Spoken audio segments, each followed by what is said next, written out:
These are non-enhanced pictures taken when the twack was all over the room.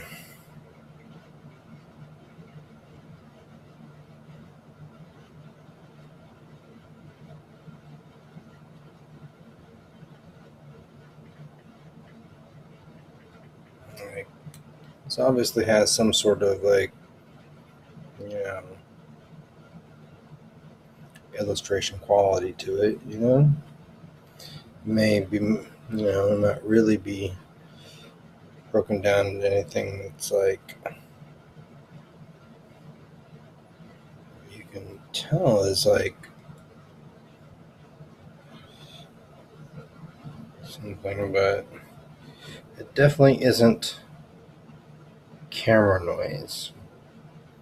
And it definitely isn't normal. And it definitely is something that wouldn't normally be, it definitely isn't anything that would ever be there for people in normal situations. So we're not even talking about the colors on the wall being broken down into the various brightnesses and shadows and creating different hues of off-white. It's no, look at that. Look at that. That is fucking ridiculous. I could rotate that. That is fucking ridiculous. That's where the TV is.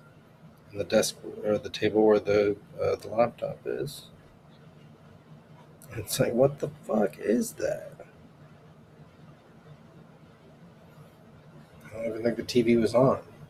This TV, yeah, when you turn the TV off, there's a red light on it. So it's opposite of I guess the light indicates that the power's off. I just turned the TV off. It was on mute to see if that red light would come on, and it does. Just to make sure that these images weren't on the TV. So it was just a blank TV. It's a black, somewhat reflective TV. That's fucking ridiculous.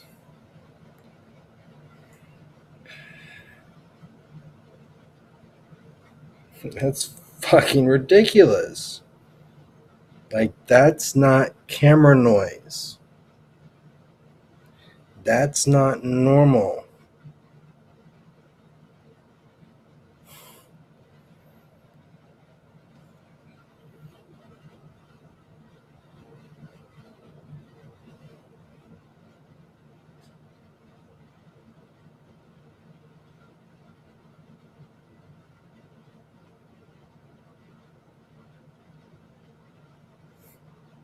And these things just don't appear on the walls as flat images. It's 3D. Oop, let me show you something here. Right here. I don't know if that's...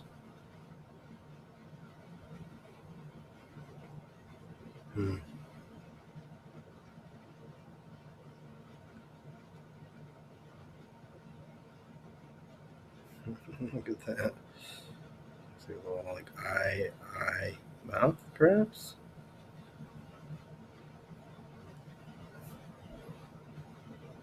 And again, this is interpretive, and I think it's meant to be that way. They're meant to be irregular, so when you show them to other people, they're not oh yeah, look, something that's a symmetrical human head. No, it's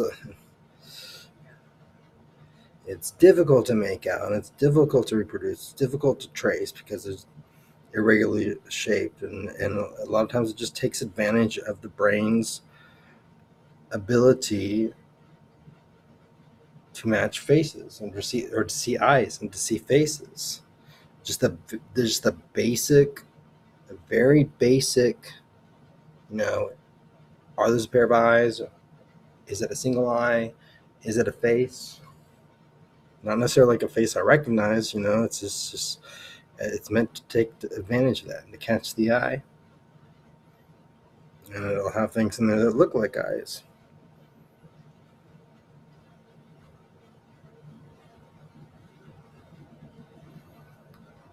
That's fucking ridiculous.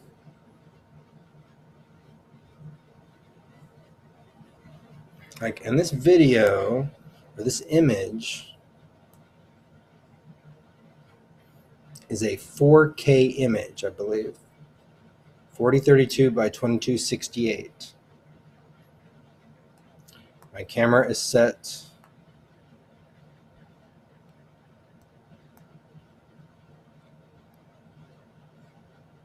front picture size, 8 megapixels, 4x3. Why did I set the 4x3? 16 by 9. Oh, that's this. Why is that one less megapixels? It's just 4 by 8. Oh, because, okay, it's not as tall. I mean, yeah, it's not as tall. 18, I don't know what that one is.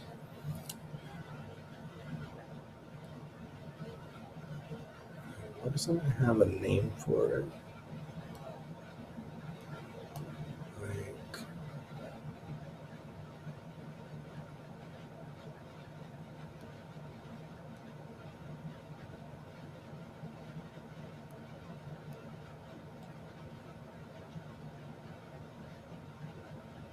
$40.32 by $22.68.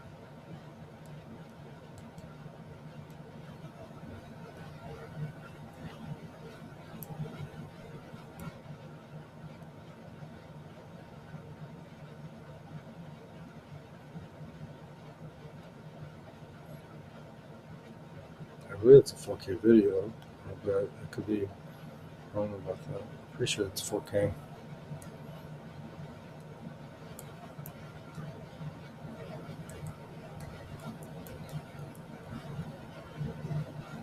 No, 4K is 3840 by 2160. So it's essentially 4K. It's just a different aspect ratio. So that's weird.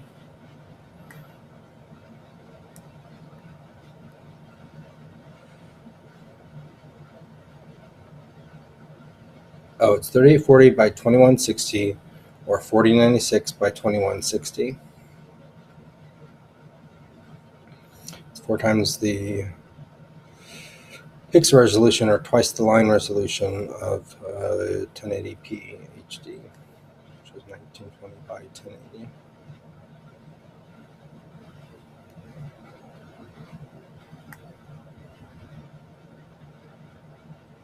32 by 26.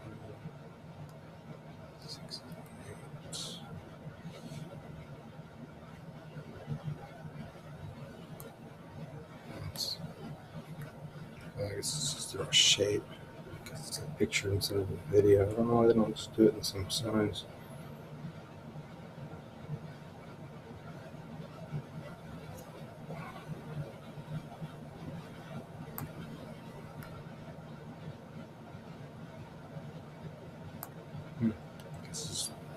That's how they do it. But yeah. And that crap that happens on the wall, it happens so fast that a lot of times it just looks like kind of like TV static with like little like lines and colors and shapes and stuff. I'm trying to show it right here. I know the video that I'm taking right now is from my laptop. But yeah, you see like little like lines. Like it's not that colorful to my eyes, but it looks like out of focus. Like out of focus, almost like looking at the stars in the sky, like an out of focus. Like it's not bright enough to be like a starburst from like a light, but it's kind of like an out of focus. Like white and blue, like sketch or something. Like none, I can't even make it out. It just looks like looks like white, covered in blue. So it's like I just see like little. This room's brighter than this is making it out to look. So it's really not that dark in here. See, this is the camera, but like,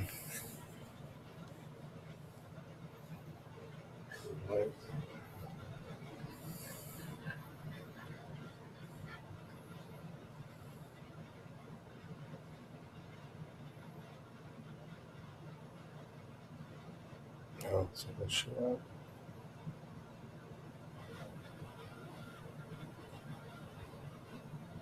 And you see like these little like images up here.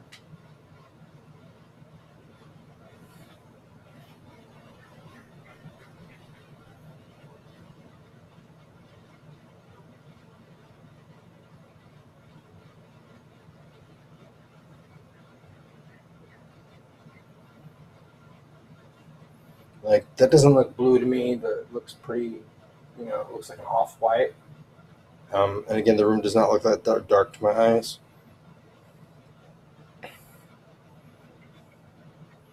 But this sort of like this like TV staticky camera noise looking thing, like I can see that with my eyes.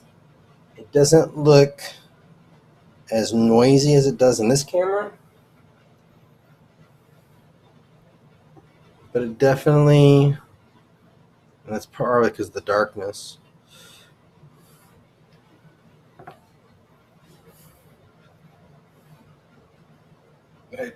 Like the footage makes it look like the room's dark. I've got a light on in the bathroom. It's illuminating the kitchen, and like this room, it's really not that dark. Okay, maybe that's a better image. Yeah. So above the picture, again, it is brighter to my eyes. Like all this crap.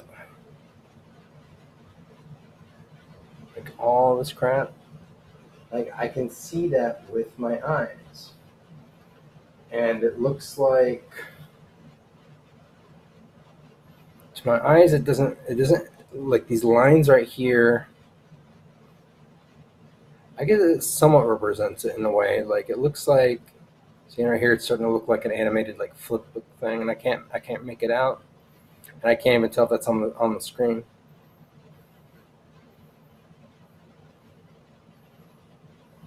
Or I can't even tell if it's in the footage. I hope it is, because it looks different to my eyes. Like I can't really even make it out with my eyes right now. I mean, it's blurry.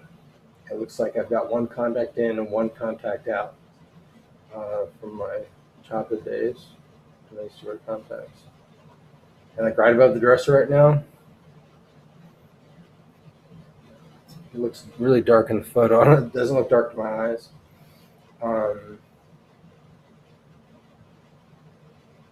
It looked like there's like a pair, like right above where my little Google Home speaker is. It looked like there were like a pair of like white dots here, like blurry star lines, and now it's like moving up, and it's like ooh, and now there's more of them. But now it's growing, like it's like, ooh, and it looks like some sort of thing that I've seen a lot of times, where it looks like image, and it's like a repeating image, sometimes growing, sometimes the same size. And it looks like it's like going that way or that way. I don't know if I'd add a diagonal. I'm going to have to zoom in on that with the camera.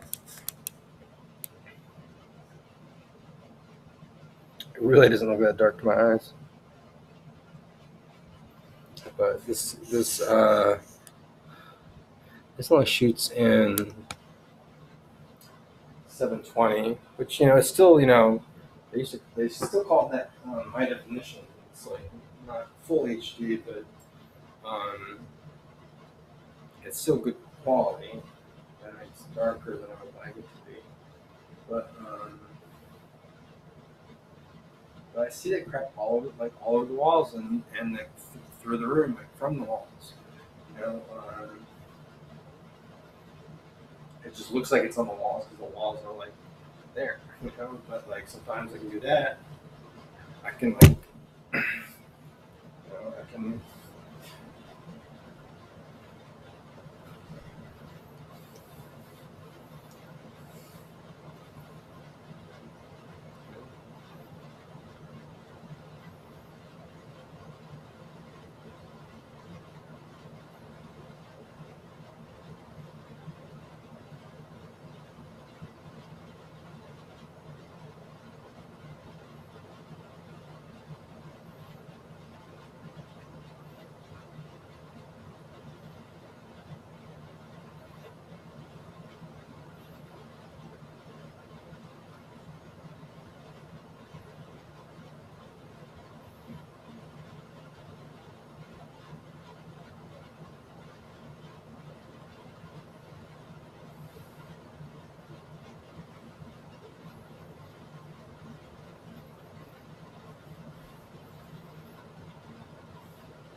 Trying to see if it does the thing that it does sometimes in here. And then even when I look at it again, because it could be it could be a modification to the image on the screen. I can see some things that are on the screen that are probably not showing really on my face or in the air in front of my face. But we'll see if they show up on the footage. It's very frustrating. It's like sometimes you're like, oh wow, look at that footage. Wow, this footage that I got. And then you realize, oh, they were projecting either into my eyes or on the surface of the fucking laptop or phone screen, and you thought you were recording it, and that was in the footage, but nope, that's just really good, really good examples being projected onto not so good evidence or no evidence at all, just a normal video.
Let's try this.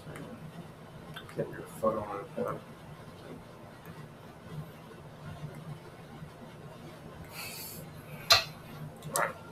So this is a Lambeth video, but again, I see all of that like all the time. It doesn't look as colorful, and it's a different type of noise. It looks more out of focus to me.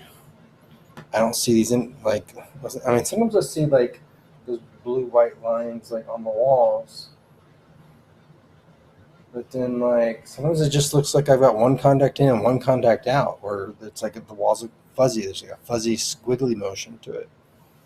You know, I'm like what's going on up here? I don't even know if that's even being caught in the footage or if that's on the monitor. Like, what's that about? What's going on here? I hope that's in the footage.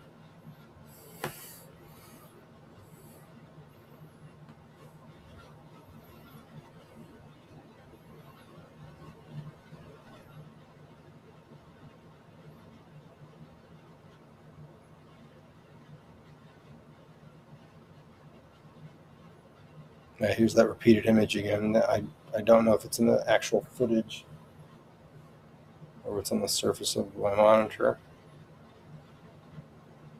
I assume it's a repeated image, but it looks like looks at the same things like being mushed together, kind of.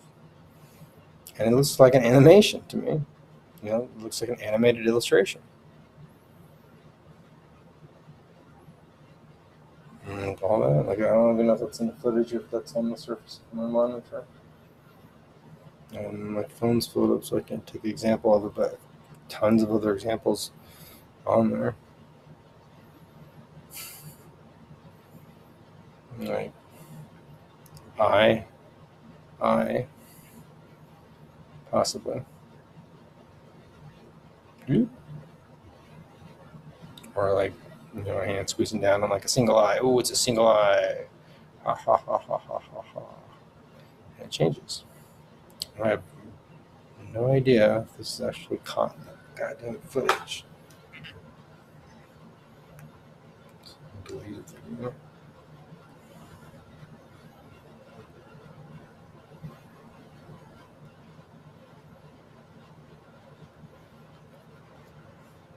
We'll remove the video.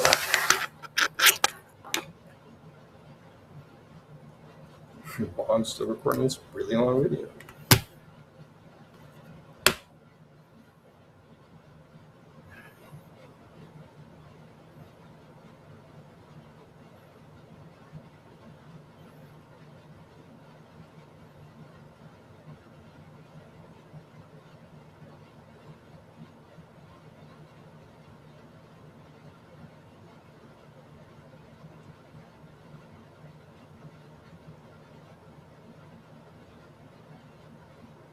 That's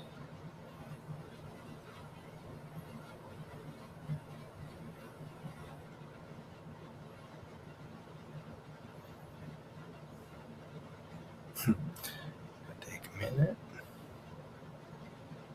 And I can't even touch. Vertigo.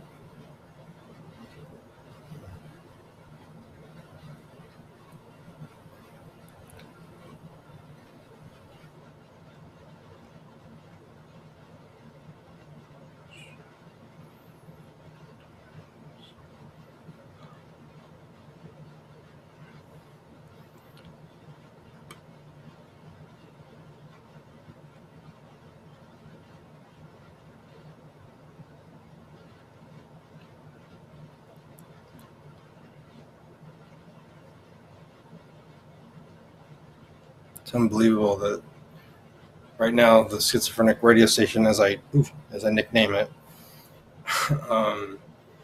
they are. I guess let me turn on the light. This doesn't matter now. Whoosh. Get mixed.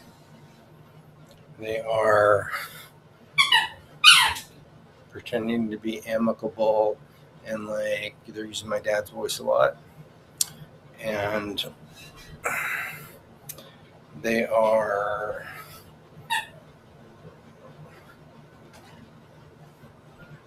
they're gonna sweat a lot too. They keep being like, it's kind of like the heat ray, but it makes you sweat, but I don't really feel like there's a heat beam on me, but there's sweat pouring out of me. And they're like, man, I don't know.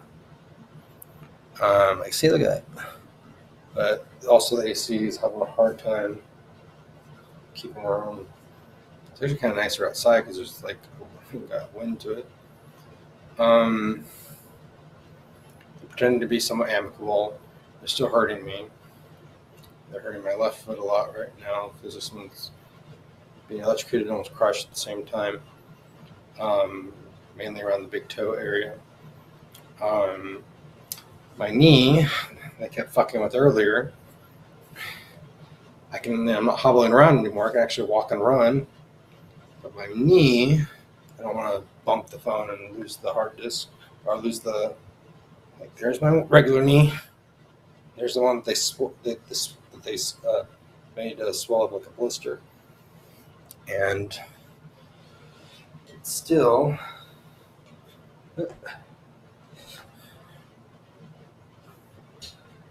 Right. It's got this it's like, doop, doop. So that's where they were causing an infection. I think it was just some bodies. I have no idea what that is. It's kind of like it swelled up like a blister does. Hopefully, it isn't. It wasn't an infection, but they claim that they can cause infections with electricity, and they always make a reference to that alchemy game where you can mix different. You have earth, wind, fire, water. And you mix and make like little, like you mix them, you get like ash, and you get like ocean and like swamp. And when you get swamp, you can take swamp and electricity, I believe, or energy, or both. Like either one, that might be interchangeable. You take electricity or energy, can't remember which one, and mix it with swamp, and you get light, and it yields life. And it's a cool little, like, it's technically a game, but just try to little different combinations of elements and shit. And some of them are clever and cute, and some of them make sense, and some of them like some of them are repetitive. If you add fire to like this person or this person, it's, ash, but the swamp and energy, or swamp and electricity, creating yielding life. They keep saying like they can like, and that's how they would sometimes would. When I was like out of deodorant for a couple weeks in the valley, they kept zapping my armpits, and they do that sometimes. Like when I get out of the shower, and I'm like, how do my armpits already smell? And then I'm like, it doesn't like seem like I'm like got BO, but like they do like this thing, and they do it a lot to manipulate your perception of smell. They can like, I don't know if they're vibrating it or electrocuting it, and then they waft the scent over to you. So they can do that with anything. And they would do that with like dog urine to make me think that like Max had urinated at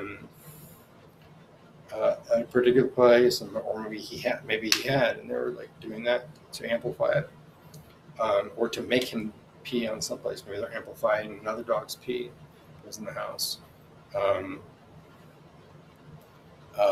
But they use that swamp and energy thing to act like they can cause. And I don't know if they had anything to do with this, but one time, and it's the time that I say that they kept me up for 4 days. I don't know if it was technically 4 days, maybe it was like 2 or 3 days, but they kept me up and up and up. I wasn't on anything, but it was at the Grove. I remember because I kind of made a fool of myself when I went to talk to one of the apartment managers. Dory, is it Dory? Is that her name? And I was like, I think kids are flying drones around. They're playing high frequency tones, and then like they're vibrated. They're causing vibrations with low frequency tones. And I'm like, I'm trying to go to sleep, and like it's like I'm getting like these high frequency tones, and then I'm also getting like these vibrations, and so I can't fucking sleep. It's annoying the fuck out of me. And I remember going to Isaac's. And I fell asleep in Isaac's bed later that night. That was also at the same time that they did the second attempt, or second narrative, where they acted like, oh, these people from your life in this fictional narrative are in this schizophrenic radio station, this mystery show, mystery radio show, murder mystery radio show. Where in the last one, like your dad was killed in 1970 something. And it wasn't Micah that did it. It was Mikey, not Micah. Mikey. And now Micah wants to be called Mike or something like that. I don't know. And it was as if like Micah did it, and like he had like killed like his girlfriend's parents, and like they did this weird thing, and that was just like a little part of the setup. Like this weird confusing thing. Some part of the setup that they had done at the Grove, and they tried to make me feel guilty about it.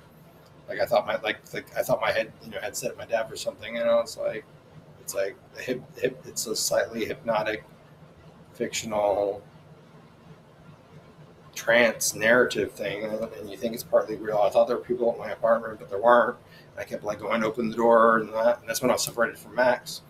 I got embarrassed because someone else found Max in the dog park, But then, like when I was at Isaac, so they kept me up for 4 days with these vibrations and high frequency tones, and the schizophrenic radio station, and probably some electrocution that like I wasn't aware of. Not that I wasn't aware of their possibilities at the time, of their capabilities at the time of electrocutions and things like that. They had already done that at the Studio 6, and before that, the extended stay, and Candlewood. But at the Grove, and then Isaac's, then they did the second reincarnation where they're like, okay, I think Mike was it Micah, or no, Mikey's driving off to Atlanta. Blah blah blah blah. He's driving off, and so and so's going off to see your sister in Wembley. And I was like, that's when I had called my dad and was like, Dad, can you stay at a hotel for a couple of days? And I called my sister and left her some crazy sounding message. And I sent my lawyer. I left him a message and I think a voicemail, and I think I left him a voicemail, I'm not sure, and sent him a crazy sounding voicemail or a crazy sounding email as well. And it's like, oh yeah, I just made a fool of myself. But it's like, but if I didn't do something when something happened, it was like this is the second time they mentioned this, and it's creepy and it's fucked up. And now they're like, well, now we're going off the road, and I didn't like it. And that one they included my sister in it too. And I was like, shit, like that's like weird and like not. It's like not normal, and it's not a joke. And it's obviously it was meant to make me more crazy. But then it's like, well, if I don't call and do something and something happens, and it's like, I can't, And then ever since then, it's like shit they say is so dehumanizing about what they say to me. I can't even repeat it because I get thrown in the crazy ward because people don't treat schizophrenics right, even though I'm not technically schizophrenic. I'm a man-made schizophrenic that can be turned off like that. And every time I do that, when I go, you can turn off within 2 seconds. You turn off like that, they will increase and or change the pattern, usually of the vibrations and or shocks to my feet and other parts of my body that may be going on at that time. And they did that slightly with my left foot that's on the ground, which is being vibrated and shocked right now. There's other parts of my body that they're hurting or causing discomfort too. But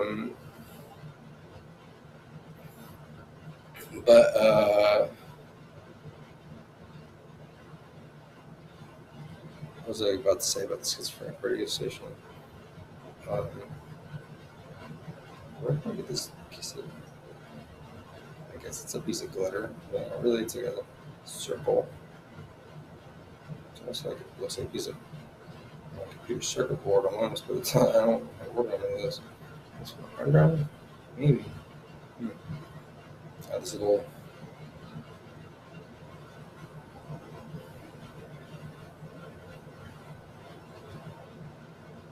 Where did that come from?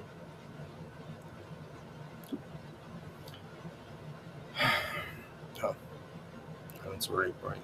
Stop right now.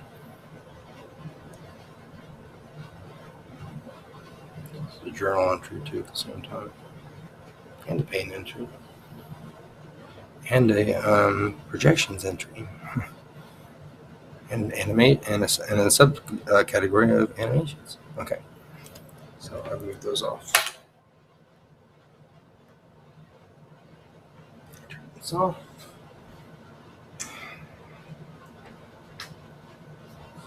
Doing this shit. The reason why I was trying to grab my phone, and now it's even darker in here than it was before because it's not as light out as it was before, I guess.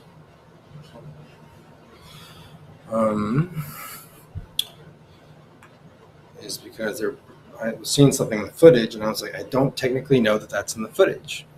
What I saw like around here might be on the surface of my laptop screen that's doing the recording that's doing this recording right now, or it could be in my eyes, and then it's like that's even a bigger bigger problem. It's like, then it's not going to be on anything. It's just like, I'm going to do this and be like, oh yeah, I got it. The video. And the video, I got it from an alternative angle from a different device. Yeah. And it's like, no, that's in your eyes. Fuck. It's bullshit. I even have to do this. So now I'm doing another video from my phone, just to make sure I capture everything. And then, even then, my dad will ignore it. I don't even know if I'll even send this to my dad. And like, that's just camera noise. No, it isn't just camera noise. This is not camera noise. This is not camera noise.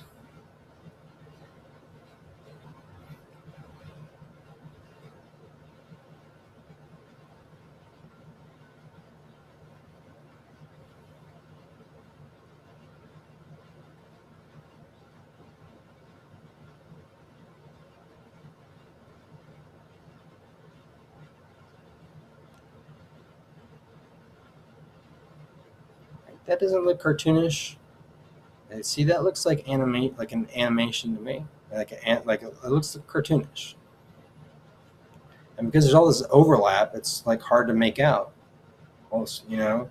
And I think that's because it's 3D and and it's, you know, the eye catches it. Like when I look over there and like,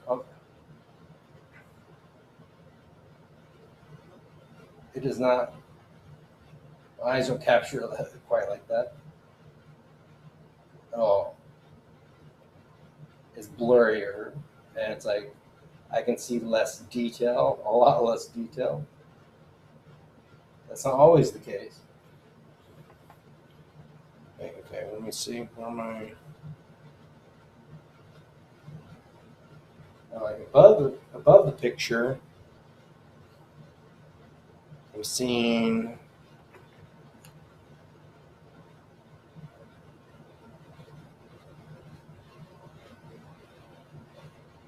I think it's spinning.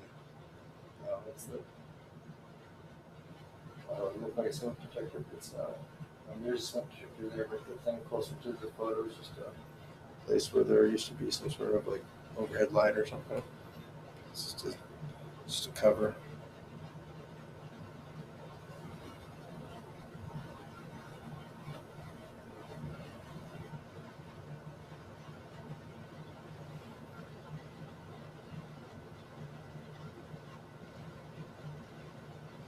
So you can tell there's like busyness happening. I can't tell there's that stuff swirling around that but because it could be on the surface of the screen.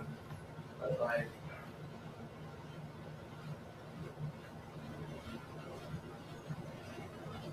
see, I see that with my eyes. I see this staticky right here, this static right here. I see that. I don't see it quite like the camera does. It's more out of focus looking to me.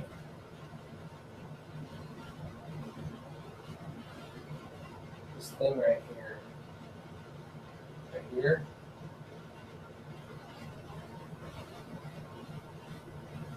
looks like kind of like a white light, but not really. Where I have like one contact in, one contact out, or just like, and that's only my like one. That's only the vision of the eye that I have the contact out in. So it's like, or like a white. I think like a golf ball, but smaller. But like, with my old vision, like totally out of focus. And it's like right.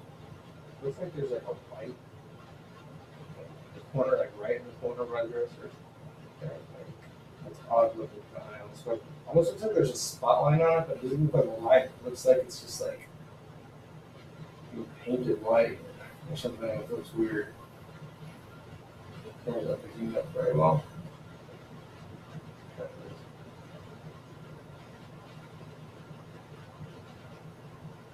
It looks like there's like a streak of white out going up the wall in the corner.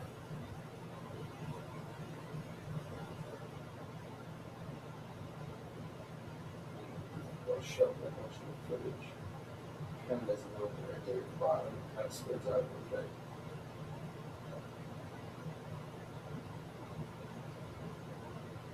But this stuff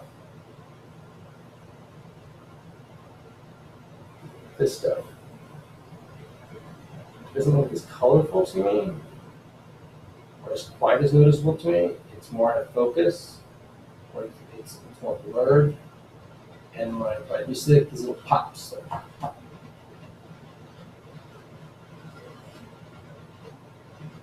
And it looks three-dimensional. It looks like it's coming down from the ceiling, out from the wall. It looks like a hologram.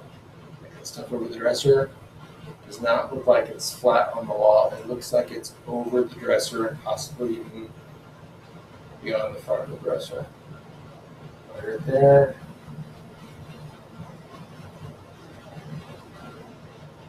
This looks like an out-of-focus white thing. There we go. Yeah, it looks slightly green or blue.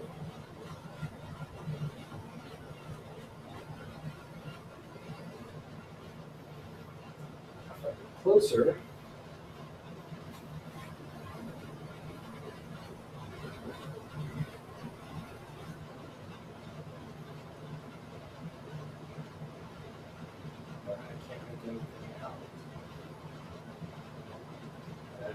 there is anything to make out. Like as far as like content, like content or blah blah blah. When I do this, the camera picks it up in a different way.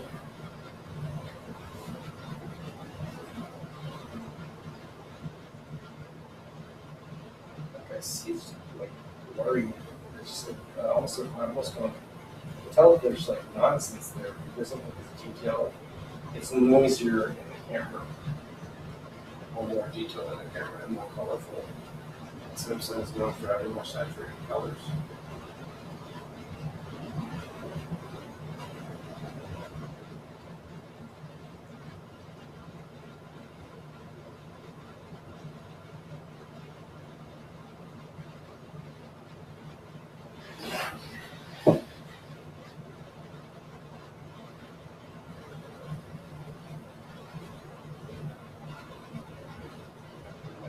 This stuff,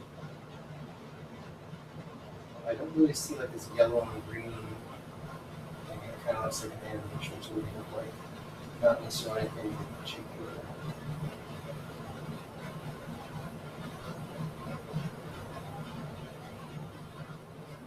I keep seeing like these points in it. I don't know how they're called. There's one right there. There. See? Okay, looks like it this time.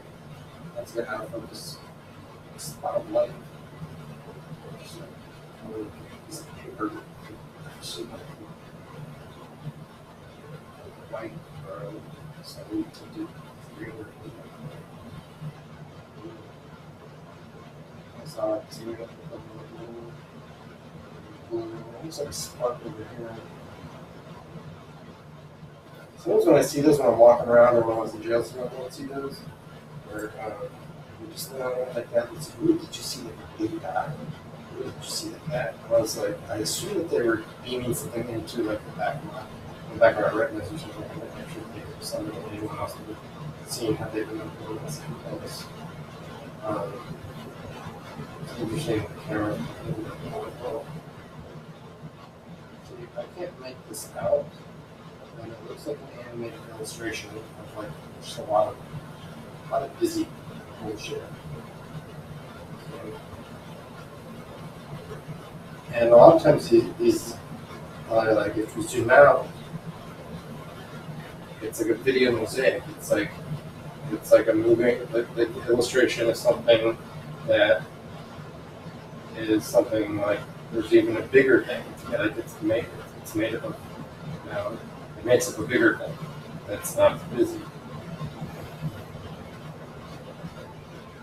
And I'm like, that's just like, this is obviously, there has to be a good driving But then some of the content that I've seen is so bizarre and perverted, or the appearance of it is perverted, but then you look closely and you're like, oh, that's not that that illustrated woman or like Muppet or whatever is not being penetrated and like is not being orally or otherwise being penetrated by a phallus. Oh, that's like a 12-inch foot long Subway sandwich or something like that. And I don't know which camera to point at me, but or it's broken up, and it's like it's weird, and it's like then the faces on the Muppet or the person are like they almost look like they're real. Maybe they are real with an artistic effect to them to make them look illustrated or to make them look hand drawn. They'll like go from like an old lady to like a middle-aged lady to like a younger lady like really fast, like boom boom boom boom boom boom boom, and then like you'll end up with like a girl, like a toddler maybe, not probably I don't think a baby face, but like a toddler might be like its last one, or maybe not even a toddler, maybe just like an 8-year-old or a 5-year-old. And when it already has like a perverted nature to it, even though it's not technically like sexual, it's obviously meant to like at a glance like what the fuck is that? And they add in that additional creepiness to where it's like, oh my god, there's a child's minor's face on it. Like, oh my god, like you just feel uncomfortable. It's already weird, and that makes you even more uncomfortable. And or it'll be like, okay, there's like a man's body, and now like there's boobies on it, and it's a woman's body. It's like and there's some sort of like leather bondage theme to it, or something otherwise sinister. There's this really weird video that they showed me a couple times, where there was like it looked like someone had been dropped into like a blender bowl, and then like the blender was like woo, and it's not always and there were other and it almost looked real. And again, like the people or the imagery in them might be cut and paste or of real people or faces, and then maybe they just put like an overlay or an artistic filter to it to make it have like a sketch, to make it have a sketched look. But I was still recording it with my phone to the video right now. But that one I thought I got footage of, and there was like, look at the dresser. It should be in the reflection of the dresser. But it's always like you're staring at the curtain, or you're staring at like the hardwood floors, and it's in the reflection of that. Or sometimes they were showing me videos in my glass headboard that I have in storage. Like when I was at the Grove, they would show me like a few weird videos on that. That's where they showed me things like where they would take like guys from my high school yearbook. They took like 4 or 5 of them, and they took their faces off, and they put them in a video in that. I think they've also played that video like in like a dreamlike thing with me, but like, and then they did something else with people that like I think I recognized, and I can't remember who they were. They were definitely, it was meant to be like the sketchy group or like the maybe sketchy group or something like that. I don't know. And they would do this weird thing where like it looked like a theater, right? Like from the back, from the door leading to like the back row seats, and you're looking down towards the theater, and so you're like you see these people, you see like the back of the seats, and then these people would go like, and they would go, and they play this weird music that they're playing now actually. It's like really twacky, and it's like it kind of corresponds to when they make the audio in your life sound modified, and so you'll be watching a sitcom or something, and the music in it will sound super fucked up. Like the dialogue sounds normal, it doesn't sound like they don't fuck with the dialogue, and I don't know if it's just the effect it has on it. But then and I'm like, how do they get it to only affect the music? I don't understand that. Maybe it's just the way that the human voice is. But like when it goes to like little jingles or bits, like in the sitcom, like Friends or something like that, like and like the music sounds super fucked up. They add like the swackiness, and it sounds like warbly, and like it sounds out of tune, and it sounds like insanity, and it sounds super fucked up. And any type of dialogue that does happen, especially in interviews on like the Daily Show or or on the news or in some sort of talk show, like The Voice or something, not The Voice, The Talk or something like that, or some sort of like uh, um, what do they call those things when people do those little they do little radio shows, but they usually videotape them too, like Joe Rogan's. I just totally forgot what they were called. Those little things, the shows that people do. But anyway, like especially if the TV's in the other room, like, and you're hearing it, and you're not really focusing on it, you're not really listening to it. The dialogue will sound like the voices will be modified on that in a way that sounds like the modified voices that don't come from the soundboard of people in your life, but are like either their real voices or they come from their real voices, or they're just modified voices. They're just another sound pick, or maybe they pulled them from someone else's soundboard, but they're one of like the several characters that they've built that may sprout from like a real voice of one of these people, or may not. I have no idea. But it'll also sound like that they'll slip in dialogue in between the lines. And I've seen it in a way. It's like you almost like hear comments from them sound like it's coming from like TV, and so you go in there and you be like, and you start, and you're like, no, I'm resolving this to resolve. I know to like that's real dialogue coming from the TV. It's like none of this is like them. But then you go away, and like wait, you think you catch little bits and pieces, and it's like they're just modifying the voices like they can in real life too, to where like they make it sound like oh, that's that person. Oh, that person who you don't know at the register of the Dollar General, that his voice sounds exactly like that guy's voice that you hate, who torments you all the time. That's not on your soundboard, and it's just like one of them. And you know that it's probably not their real voice, but it might be a modified version of their voice, and it's like one of those characters, or that it may be represented by multiple people, or it may actually just be one of those people and always the same person. You don't know. But it's like you'll be at the Dollar General, and like, the voice will come over and it sounds like it's that guy's voice. But then that'll happen like a few months later, a couple of years later, with someone else, and you're like, no, they can modify voices to sound like other voices too, just like they can with the music. To sound like an insane, to wrap you in insanity, or to wrap you in distress, or wrap you in anxiety, all of the above. It's fucked up. Wow,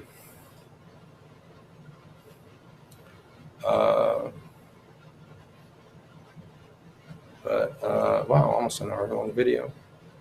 Like, I don't even know if I'm going to send these to my dad. I haven't been posting these on Facebook. I need to start posting these on Facebook because I think a lot of these are good videos. But I'm so disappointed with everybody. I'm so disappointed with my former colleagues. I'm so disappointed with my family. Like, if you look at my videos, in most of my videos, I am of sound mind and sound body. I know that people with mental illness can present themselves as calm and collected, which people with mental illnesses can be calm and collected. I am not suffering from a mental illness. I am not in denial. I thought maybe I'm schizophrenic when I heard voices back in September of 2016 at the extended stay, when they blatantly announced themselves to me as if they were, which they were, spying on me. I was like, how are they talking to me? Like, how can they see me? Like, you shouldn't be able to see me in here. Like, you should not be looking in here, even if you have the capabilities to look in here. I don't know how you're looking in here. And they threw a couple of stories around. One that comes to mind was that they acted like there was like a police officers convention or police convention sort of thing, and like that they had taken like that they had put in like a microphone and or uh, um, uh, uh, speaker or something like that in my room hidden somewhere. And they acted like, and I got pissed off and I went to go do laundry because I kind of thought like people at the hotel were in on it because they made me think that people were like going like, they'll make you think it's like blue car syndrome, where it's like, oh, if you say, oh, look at the blue car, and then you start seeing, oh, there's a blue car, and it seems like there's like an unusual amount of blue cars on the road. It's called blue car syndrome. It's a fake perceived phenomenon. You can do it with anything, and but that they do it with like that made me think that people were like in the cars that I saw that were pulling up to me doing like this. Like I'd never seen people like talk to their phones like that, or in the way, or like I just never noticed that before because I just didn't like pay that much attention to like the person in the car next to me. But like I remember when I went to the clerk and like I didn't feel like she had investigated like there was a car like behind in the parking lot in the window right by my thing, and like she was giving me like obviously she didn't believe me and she may not have been in on it at all, but like they make you think that people are in on it, and I was like, and I didn't think it was anything big. I thought like, at first I thought before they blatantly announced themselves were high frequency tones and noises and like laser pointer dots and things like that. And so I just thought kids were fucking around with a free app you can get on your phone, maybe hooked up to an amp and a laser pointer or something. Like I thought, how like sometimes the staff there either lives there or they bring their kids there and they're like, go stay in this vacant room and play around. Like I just thought it was some like I didn't think it was anything big. I didn't think it was this huge conspiracy. I thought I was just some unlucky dude that these people are just fucking around with. And when I first started hearing the high frequency tones, I was like, they're probably not even targeting me specifically. They're just annoying everyone around them. Perhaps not even thinking about the people around them, because you can download an app on your phone to play all those high frequency tones and low frequency tones and go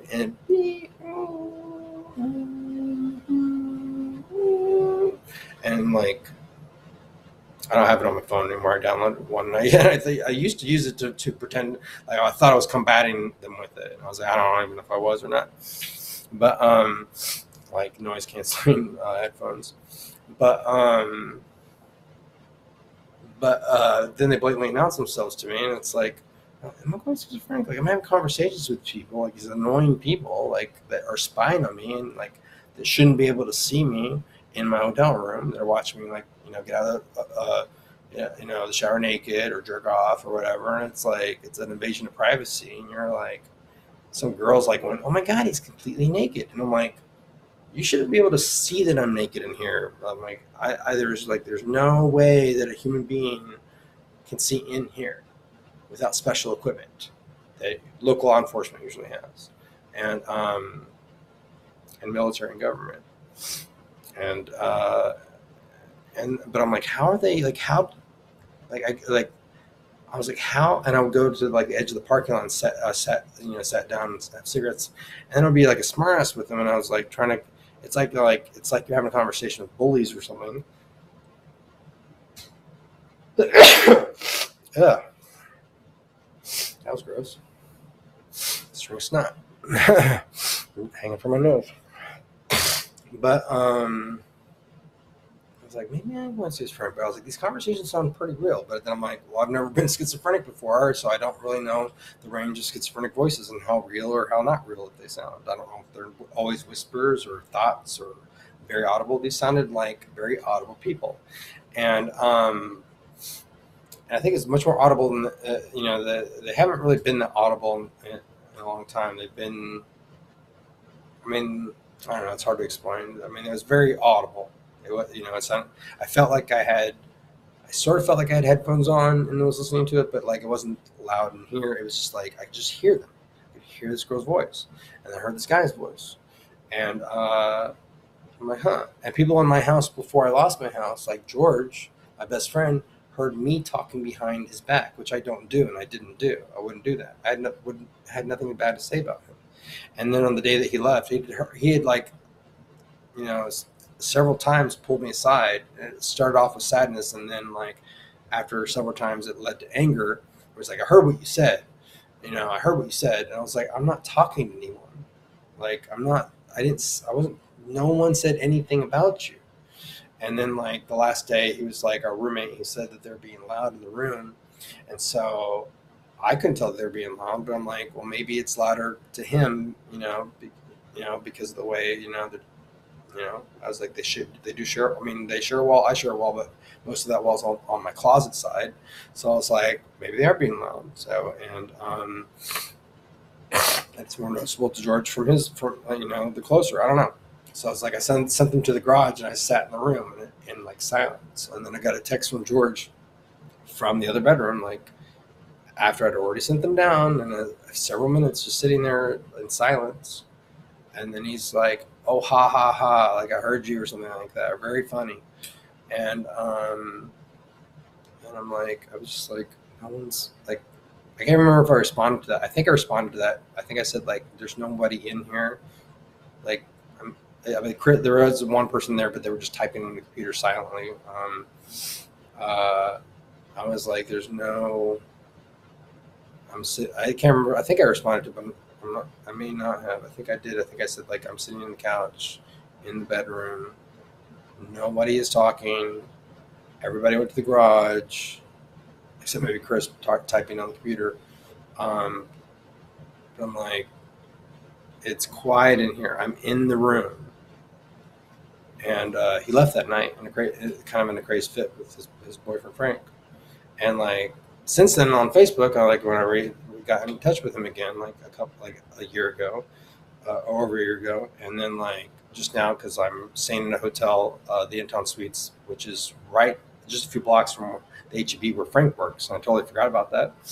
And so like I saw Frank, and it just happened to be Frank's birthday the next day too, and I hope to like go over to their place and like have dinner with them and like talk to George about this. But I sent him like all the information, and I'm like, you did hear my voice talking behind your back, but it wasn't me. It was the soundboard, because then the soundboard then they started turning, the voices that were annoying me turned into soundboard voices from people, from my family, from my former colleagues, some of the colleagues that I hadn't worked with in like since Capital Credit Union. And the last time I was at Capital Credit Union was like 2004. And even then I was part-time. And I didn't see many people, hardly ever. I was working like 10 to 15 hours a week. And I really just kept the job for the parking space and to make like a little bit of cash. But like, I didn't, like, Christine Pavelka was one of the voices that they heavily used initially at the Grove. They pretended like she was someone like, and like she was like not the Christine Pavelka that I remember. I mean, it sounded exactly like her voice, but it was like an evil Christine Pavelka, a very manipulative, evil Christine Pavelka, invading my privacy. But I knew it wasn't her. But if she had been around me, like, they do it with roommates, like with George and me, like they throw voices around and they make people, their whole goal is to get people to like clash, and they try to get people to hurt other people. They try to get people to hurt themselves. They try to get victims to lash out against the officers that they make appear as if they're in on it and who were a part of fucking the victim over. And in some cases they did fuck the victim over. And it's like, were they aware of this? Were they already a sketchy person and they were manipulated into doing something like a bad decision? Are they not a sketchy officer, but they were manipulated because of these people with the VoiceToSkull shit, subliminally into making a very bad decision that from the victim's perspective was a horrible decision, and on rewatch would be considered a horrible decision. But then it's like, and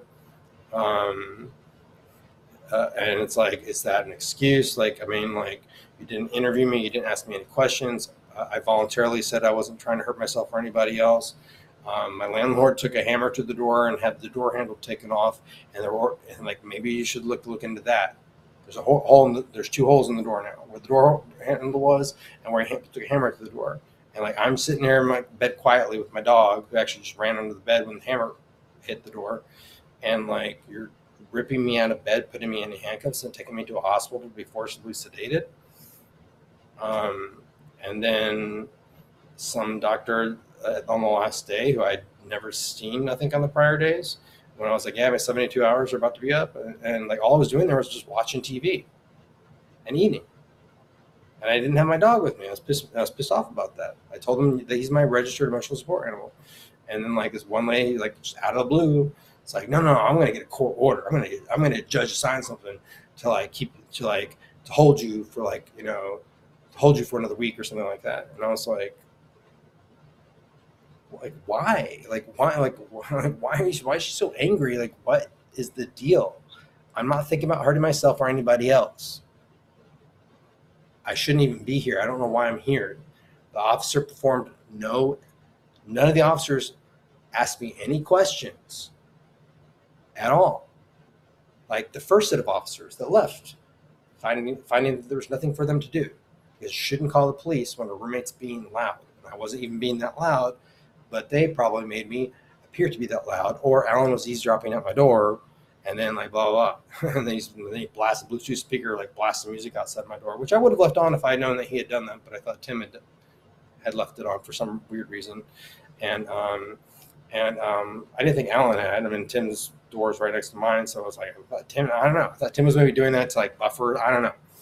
And I was like, oh shit, Alan's gonna freak out. And I opened my door and turned the Bluetooth speaker off. And this was after the first set of cops had left me alone in my bed to be with my dog in my bed and in my bedroom.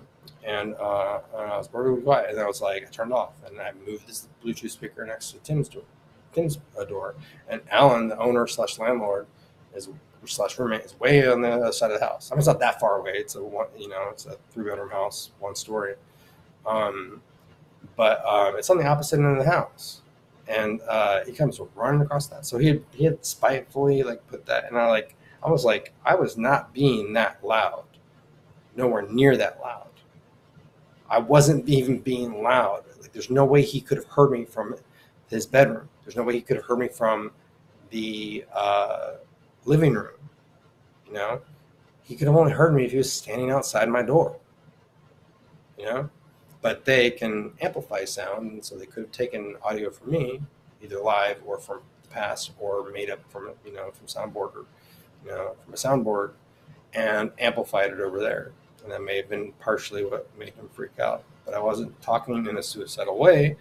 I've always told Tim and Alan, like, I don't want to not exist. I'm not suicidal. I'm not going to kill myself. But these people try to push people into hurting themselves, into hurting other people. And people, like, unfortunately, treat people who are either man-made schizophrenic or naturally schizophrenic in incorrect ways. And just because people are honest and tell them, I'm not thinking about killing myself, but just because I hear people talk about suicide or talk about morbid things does not mean I'm a danger. Most schizophrenic people are not dangerous people. They're actually more likely to be victimized. And to not even get justice. I couldn't even get AP to call me back, ever. Even with 2 confessed suspects and with evidence. And even when I filed separate cases for the smaller crimes that were, from like all these sketchy people that were like part of this bullshit. And like, I'm like, you look into, like, you work cases that have far less evidence. I shouldn't necessarily far less evidence, but I'm sure in some cases, yes. But you work cases with less evidence in all my categories than in mine. And I couldn't even get a call back. I got proof that he had my stolen phone and hacked my Google account. Those are 2 crimes. And he and 2 of his friends, there's 3 of them, like at least one of them, probably all of them, know about these Gangstalkers. And he had an ankle monitor on. It could have been found very easily. I filed the police report late on my cell phone. I filed it, when I was later at the Grove. I went to jail, and I was at the Grove, and I was like, oh shit, I still need to file a police report on that thing. But I still filed it, and nothing. I looked at the police report at that time, and that was before I wasn't taking recordings of the projections, or I guess I hadn't posted them yet. The document was smaller. I did mention, I think, gangstalking. but I said, like, he knows these people, or like I'm being harassed. And he called me an emotionally disturbed individual, or emotionally disturbed person. And I'm like, I should be, from what I've been going through. What if I am an emotionally disturbed person? Like, I don't have a history of mental illness, but if I am an emotionally disturbed person, does that mean like people can steal my phone, or be in receipt of my stolen phone, and they can hack my account? They can also assault me in my doctor's office. They can release my medical information. Um, they can kidnap my dog and technically break some of my pottery, so that's vandalism technically, and steal my axe, and then file a false police report saying I stole an axe from the maintenance garage at the apartment complex, and then they get an officer at my door the next morning, and I never get a call back when like they stole my axe. Oh, and they kidnapped my dog, and they filed a false police report. Like that's and like they just said I stole an axe. And I was, why would I steal an axe from a maintenance garage? What would I have? I don't have a use for that. Like, I didn't have a use for the axe there. It wasn't even my axe. I inherited it at my house, like you do with former roommates or passer-throughs or people passing through. And it just got moved out of storage, because the mover didn't know. If I was, trying to manage them somewhat, but, I can't micromanage them to like, to that level to where I can't catch everything. Like, oh, no, leave that in storage. I have no use for that at the apartment. I did that with some things, but I would have done that had I seen them with the 2 or 3 other shovels. I would be like, no, I have no use for shovels or the pickaxe. Just leave them in storage. But I just put them on my patio, And so, like, I was never in denial of like schizophrenia, but just and my stolen phone, And as I told my dad and my sister and my doctor and the other people, or I'm not sure if I told my doctor that. I'm pretty sure. One of them, I'm not sure. As I tell everyone, they did a little Simon Says with the guy from 301, Jason Barrientos. I didn't put that much faith in that, and they called him Mike at the time. Or I thought they were calling him Mike, and Mike is the name of the guy that actually stole my phone. And what's weird is he returned to me a phone, a Galaxy Note 7 that was the same color, but my lock code didn't work on it, and there were cracks in different places. And I thought I saw USE on the side of the phone, so I was like, "What does it say, USE?" And I thought maybe it was like a sticker or something that says "For store use only," and it looked like it had like a little hole drilled into it on the side. And I'm like, this is probably like one that is actually at the store of AT&T. Like, he went to an AT&T store and like swiped it from AT&T. Just had my phone for 4 days in his vehicle, and like it took him 4 days to return it, and he did return the phone, but it wasn't my phone.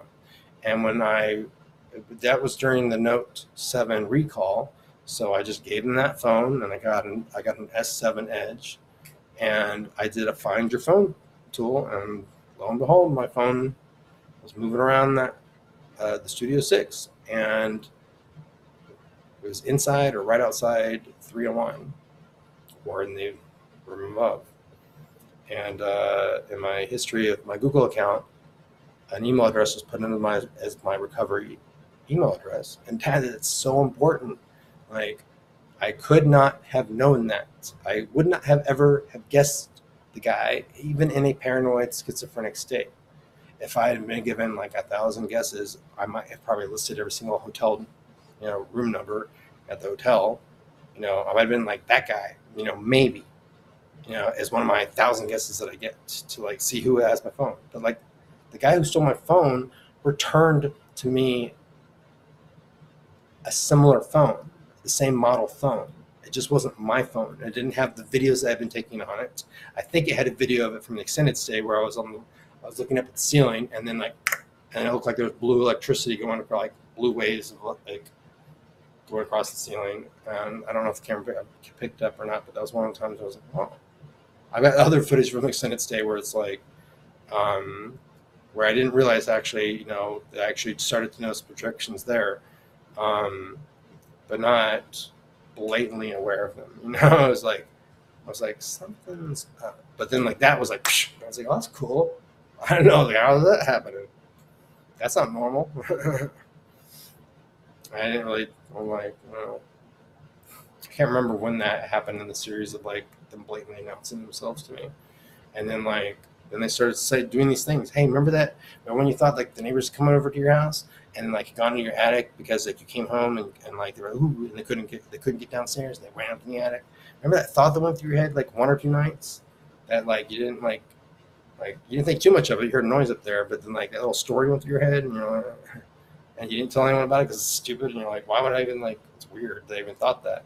Like, why would it? Like, that was us. We put that. That was us.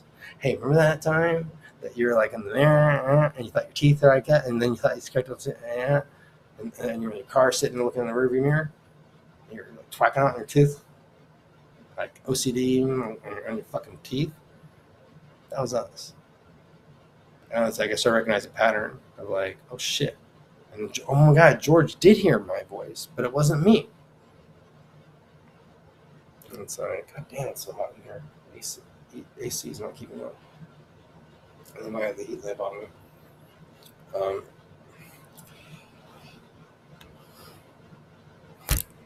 But like, they proved countless times that they are real voices. And then I looked into it. There's a technology, VoiceToSkull, which has been around for over 50 years. And magicians and mentalists use it when they have a participant, like when Tyra on America's Got Talent was asked to think of numbers and to punch into her iPhone calculator. I am pretty sure, I am fairly certain, unless they did a different technique to have her pick those numbers, that they did the same thing that they do when they have other participants think of numbers to use in a trick or words to use in a trick, where they turn down the volume level to a subliminal level where it's indistinguishable from thought. Like that's when they're, hey, remember when you thought the void that you're buying, like that was us. It's like, oh wow, that's weird. Like, so I did hear them then. It just was like, it was just, I thought it was, but it came across as my own thoughts. Um, but, and like, I'm like, why would this be on like crowd riot control, like drones that have riot crowd control weapons that can zap people? Why would this be on? And for hostage and crisis scenarios, I guess so they can talk down gunmen and people like that are taking people hostage. They can like maybe talk down the team or it's a single guy. They can like talk them down or confuse them, or you know what I mean, or communicate it with them blatantly. You know, because they don't have to get a phone number. You know, they can just boom communicate. They can already hear them. You know, with shotgun or parabolic microphones through the walls, and or laser microphones on the pointed at the windows. And they can already hear, and they can already see through, with X-rays. That's part of the whole like hostage crisis scenario thing. Crowd riot control. I guess that's not for crowd riot control. I guess if you're in a building, or arena or something, I guess that's useful.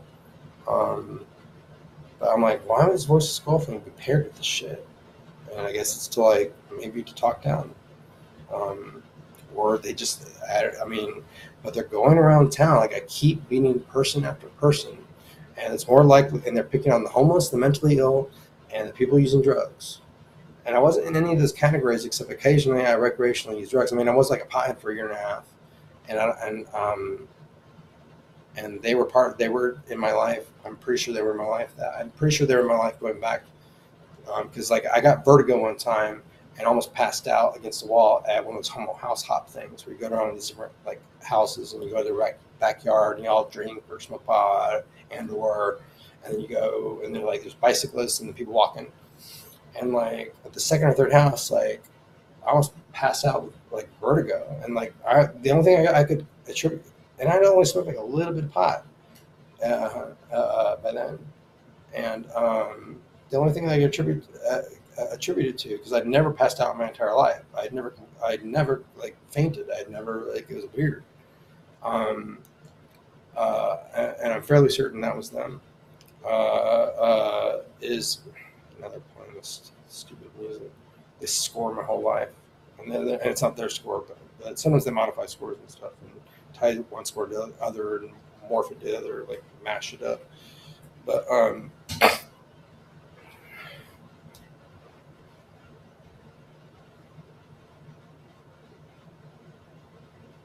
so, anyway, now they're singing along to it.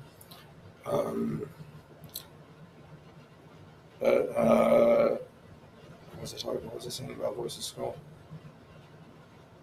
Or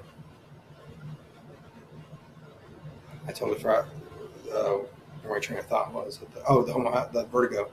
The only thing I can think about was taking antibiotics at the time because I'd switched jobs and I left like EMDs after being there for like 9 years, and I should have stayed there. But then they still might have fucked up my life even then, you know. But it's still been like a comfortable job that like I wouldn't have this nightmare job thing going on. I just would have had like this nightmare home thing going on like Tom did. I'm pretty sure they fucked with Tom, perhaps going as far back as his first wife, and they may have caused his divorce. They may have caused Darren's or Johnny's wife to have killed herself. That was in that time period, you know, right before me, or you know, Tom has been diagnosed with like lupus, and then he went through like kind of a crazy weird like he's spell where he's throwing his phone into the pool. And I was like, I threw my phone into traffic, and he was lying down on benches falling asleep. I was like, I fell asleep, and he was like kind of like pissed off and bitching. I was like, I got aggravated like a motherfucker yelling at cars in traffic. I was yelling at cars, like the Happy Idiot song, like waving cars. I'm gonna bang my head through the wall till I feel like nothing else. So like, and then like that's part of our inside joke thing because I was a happy idiot waving at cars and yelling at them and stuff in traffic. I was like, no, taking on license plates. When I was at the Grove, I was like, I've never thrown a punch in anyone in my entire life. I've never. And then I'm sitting there yelling, and like, I'm embarrassed of Austin, no. Because you don't know who to fucking yell at because they're fucking in a drone above you and like poking you.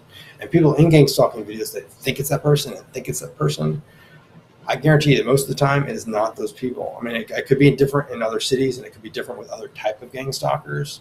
But if it's the same type as these people, even though they do get henchmen to like show their faces and fuck you over and stuff like that, they often will get people, you know, that person probably isn't following you. That person probably isn't out to get you. They're probably like, what the fuck is going on with this person? That may not be a coincidence that you're running into them, but that may be just as coincidental or just as weird and coincidental from their perspective, or maybe not as weird because like they're not maybe going through the same thing. But until you make it weird and confront them, they get people to cross paths. Like I just saw a guy at the Studio 6 who said he was a prophet of God. He was at the check-in desk, and then like he came out. I was near where you get ice, not too far from there. He walked up to me and struck up a conversation, and like they were like, "This is gonna be like Aaron or Rule, who like I picked up and brought home and to hang out with me and a couple other people." And like he thought we were going to kill him in a snuff film that night, and then he was like, but like not. He wasn't like freaked out about it, and like he didn't like in a way that you think someone would be freaked out if that was about to happen.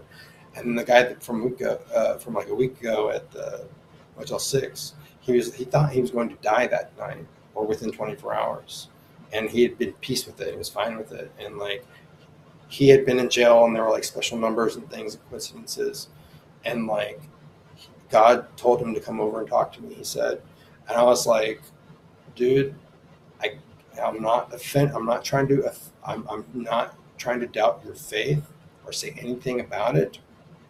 But when you heard God just then, at least at this moment, and he wasn't receptive to anything because they were speaking through. They were like they had him going too much.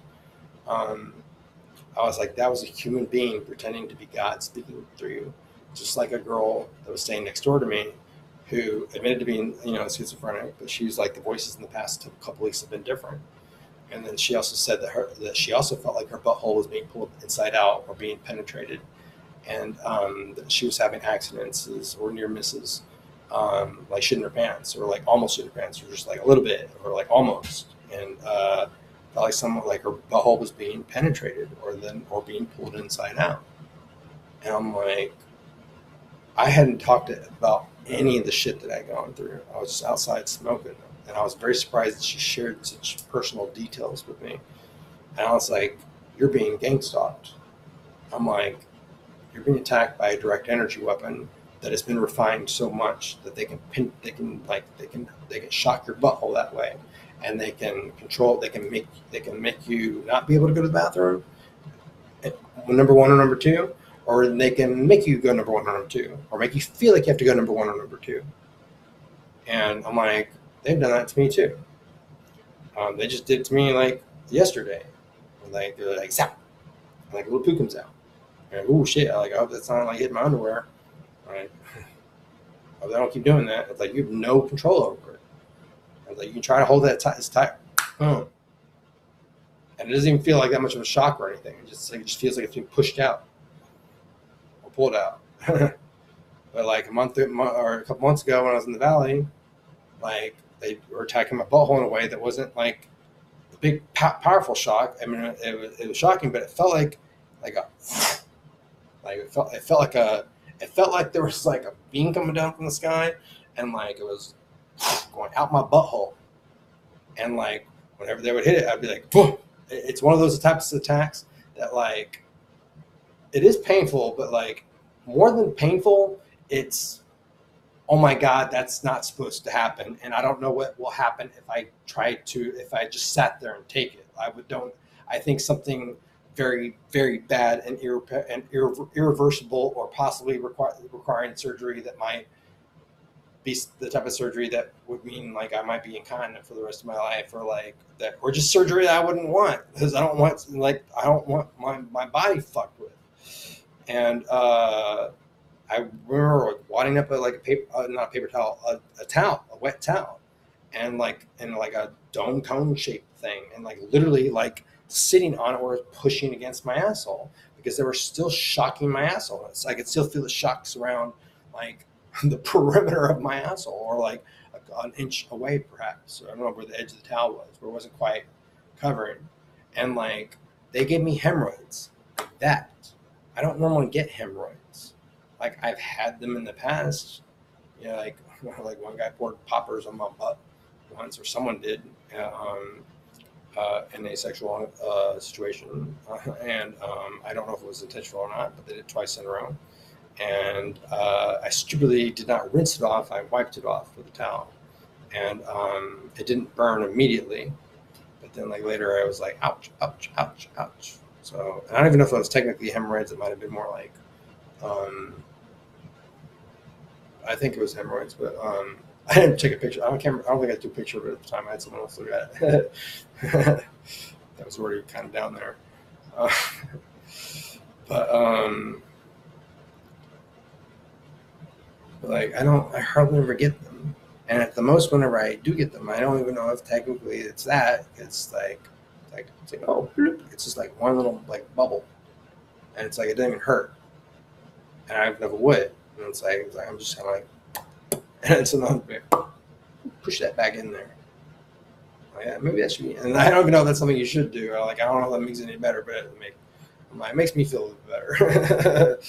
Not that I'm like doing a photo shoot of like my butthole or anything, but like close-ups of my butthole. But like, you know, that's like I don't get like, but they get like the whole ring around my asshole felt like it was like blown up and inflated and like blistered, and like it fucking hurt. Like, and I was just lying in my bed and then sitting up in my bed. like I wasn't doing anything that could have caused hemorrhoids. My dad's, oh, maybe nerve damage or something like that. No, nerve damage doesn't cause hemorrhoids. I'm pretty sure. Like, I don't think it would cause hemorrhoids. And it's like, along with paired with schizophrenic voices that are telling you they're going to keep doing it, or that they are going to do it. Like, oh, we're going to give you hemorrhoids, or we're going to give you more hemorrhoids. Like, that's not rational, and that's not logical to think that I have schizophrenia at age 41, which does not happen. very rare, and my doctor already told you could not have been caused by the low drug use that the very low drug use that I was at, and could not have been caused by the drug use that you have inflated in your mind because of hearsay. Most of that hearsay from a habitual liar. $900 a month a day? No. The guy lived with me for like 2 months. No.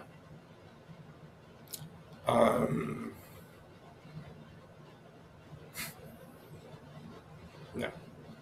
That's the cost. $900 I think was $800 I think was the cost for like that level, that low level of a wannabe, like, trying to, make it like make some bread of like for a re-up, which a week, 2 weeks, and that's like not for yourself, that's for like a lot of people that you're trying to sell to. Or a lot, but like, and you thought we were doing that amount per day? Like,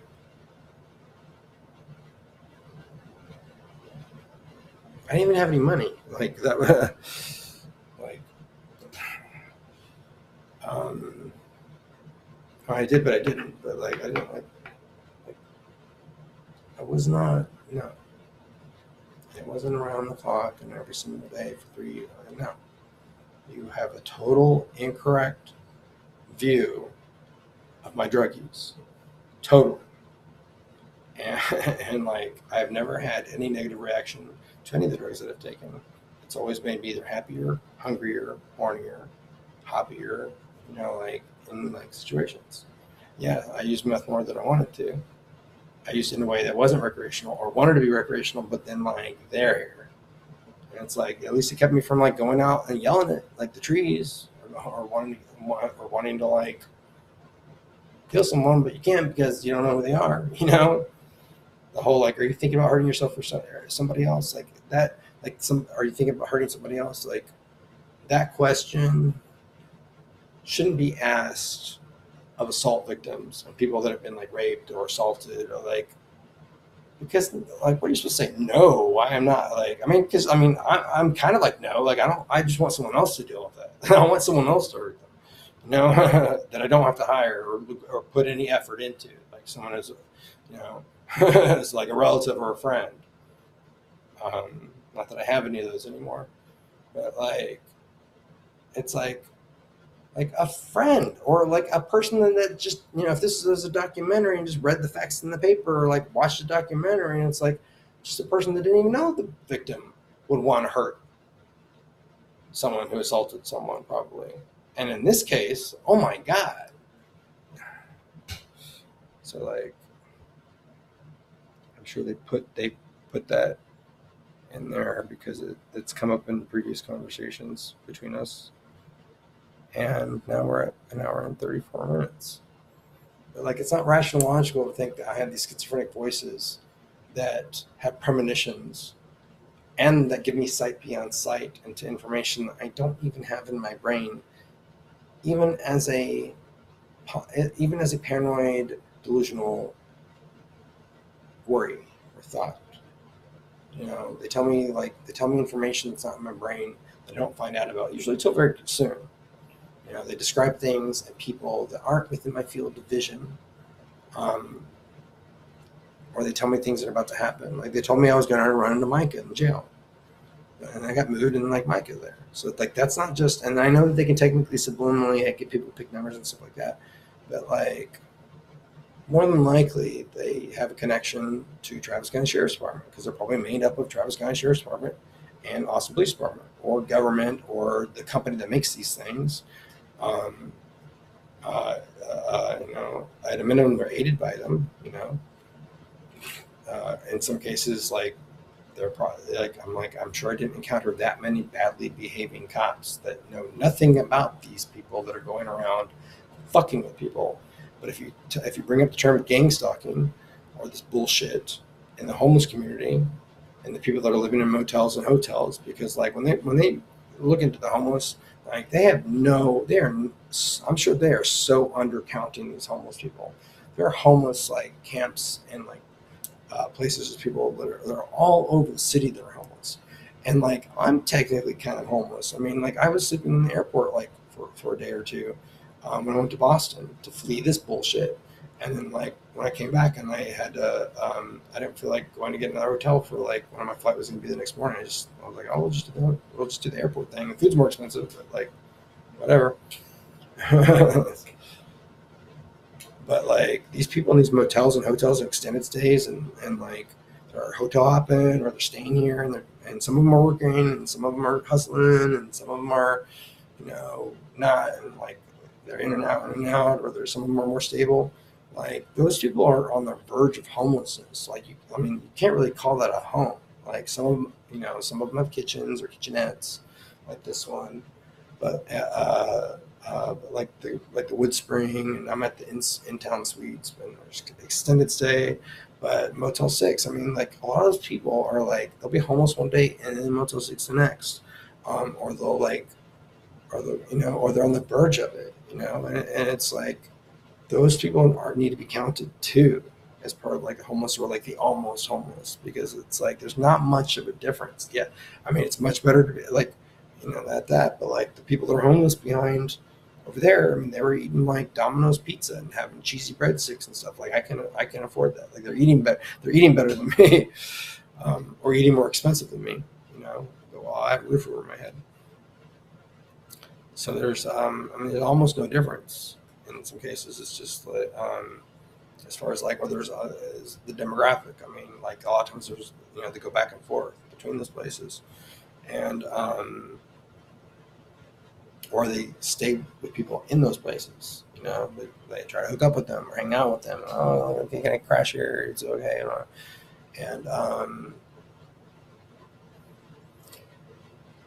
and it's like they're not being like there's no way we're counting the number of people that are homeless or almost homeless or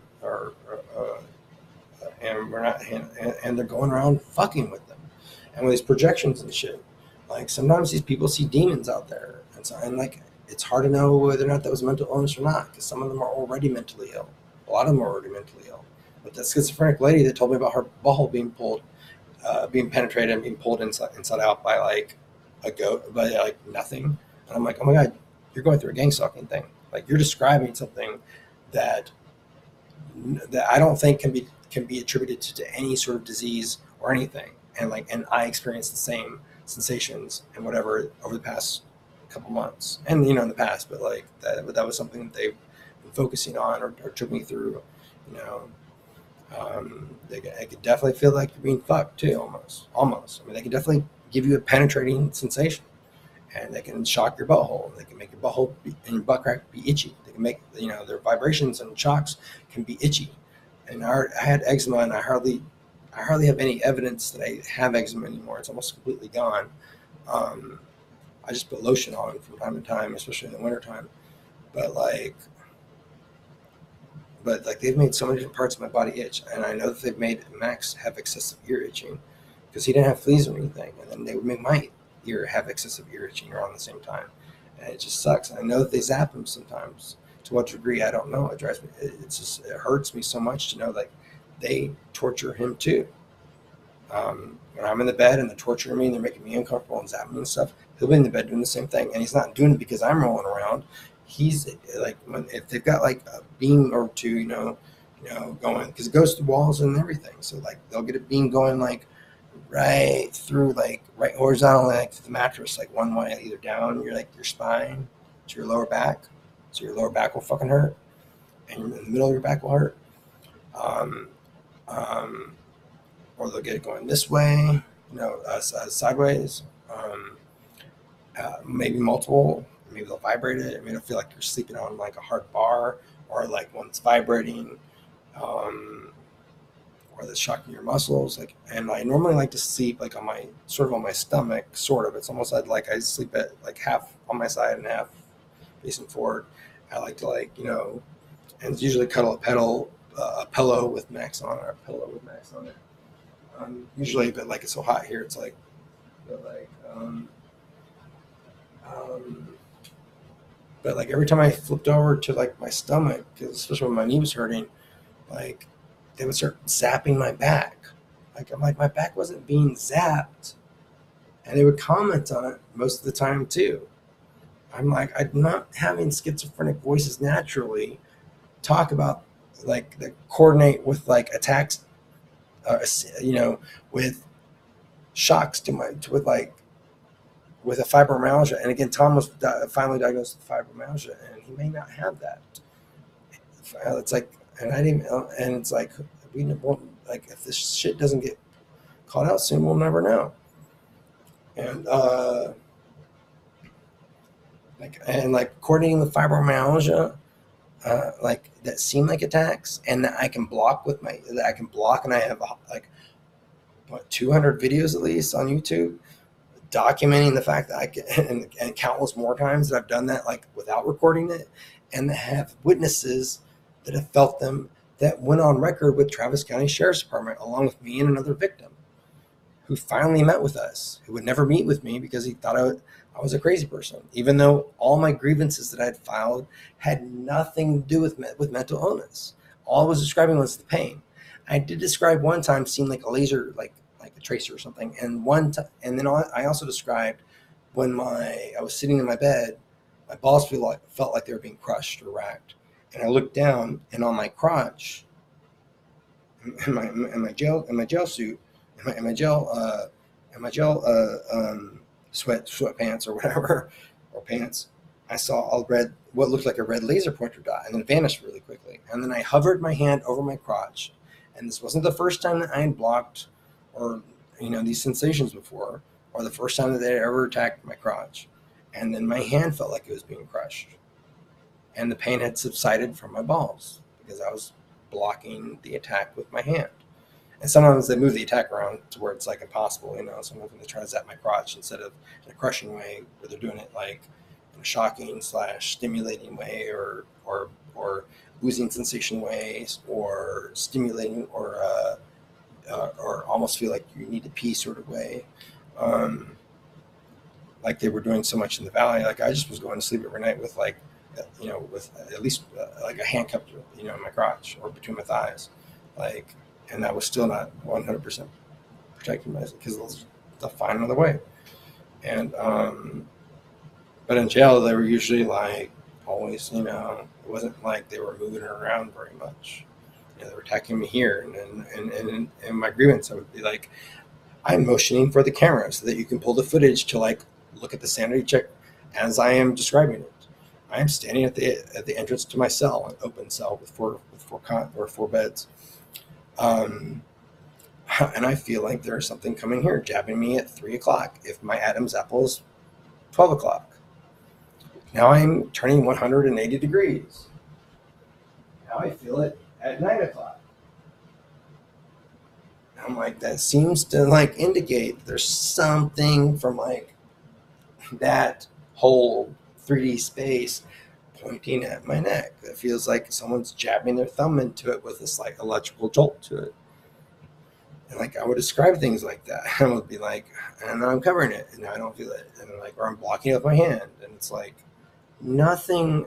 And like that laser, that one time I described like a laser trace, or which could have been like a laser pointer dot going, or it could have been, but I've seen like way more of them, and I think I described just once. And a laser pointer dots that was on the area of my body that was feeling the pain that I immediately and described. So blocking the pain with my hand that also felt the pain, like nothing like, so I don't think seeing a laser pointer dot or something that looked like that, and like one like laser trace, like a little of light, I don't think like that should like make somebody think mental illness. Everything that I'm describing, like if like they should know that they have weapons, or that the police department has weapons like this, or if neither of those departments has weapons like this, then they're at least aware of these types of weapons, even though I didn't bring it up specifically that these are direct energy weapons at that time. But I did indicate that there were probably badly behaving officers. And I was like, I don't know. I was like, I don't know if they have a drone like in the area above us, or like flying above us, or if they're like, is there a person like in the crawl space, or it's not really crawl space, but I'm sure you can walk in it above us. Like, I have no idea. Like, do they hand it over? Like when they were like, is this a new team? Is this the same team? Like, and nothing that was going to, I didn't mention the voices at all. And I told the other victim, I was like, don't mention the voices. They'll think schizophrenia, and like it'll stop. Just like with my doctors, like which has caused a problem with my disability claim. Like it just stopped at the like voices, and like they didn't get too much in pain and sensations. And like even the last visit for my doctor, when I only went there, I was like, you didn't document the pain. I really need to document the pain. He's like, okay. I'm like, but it's like, and that's disabling so much on its own. And I don't even have that well documented as much as the schizophrenia,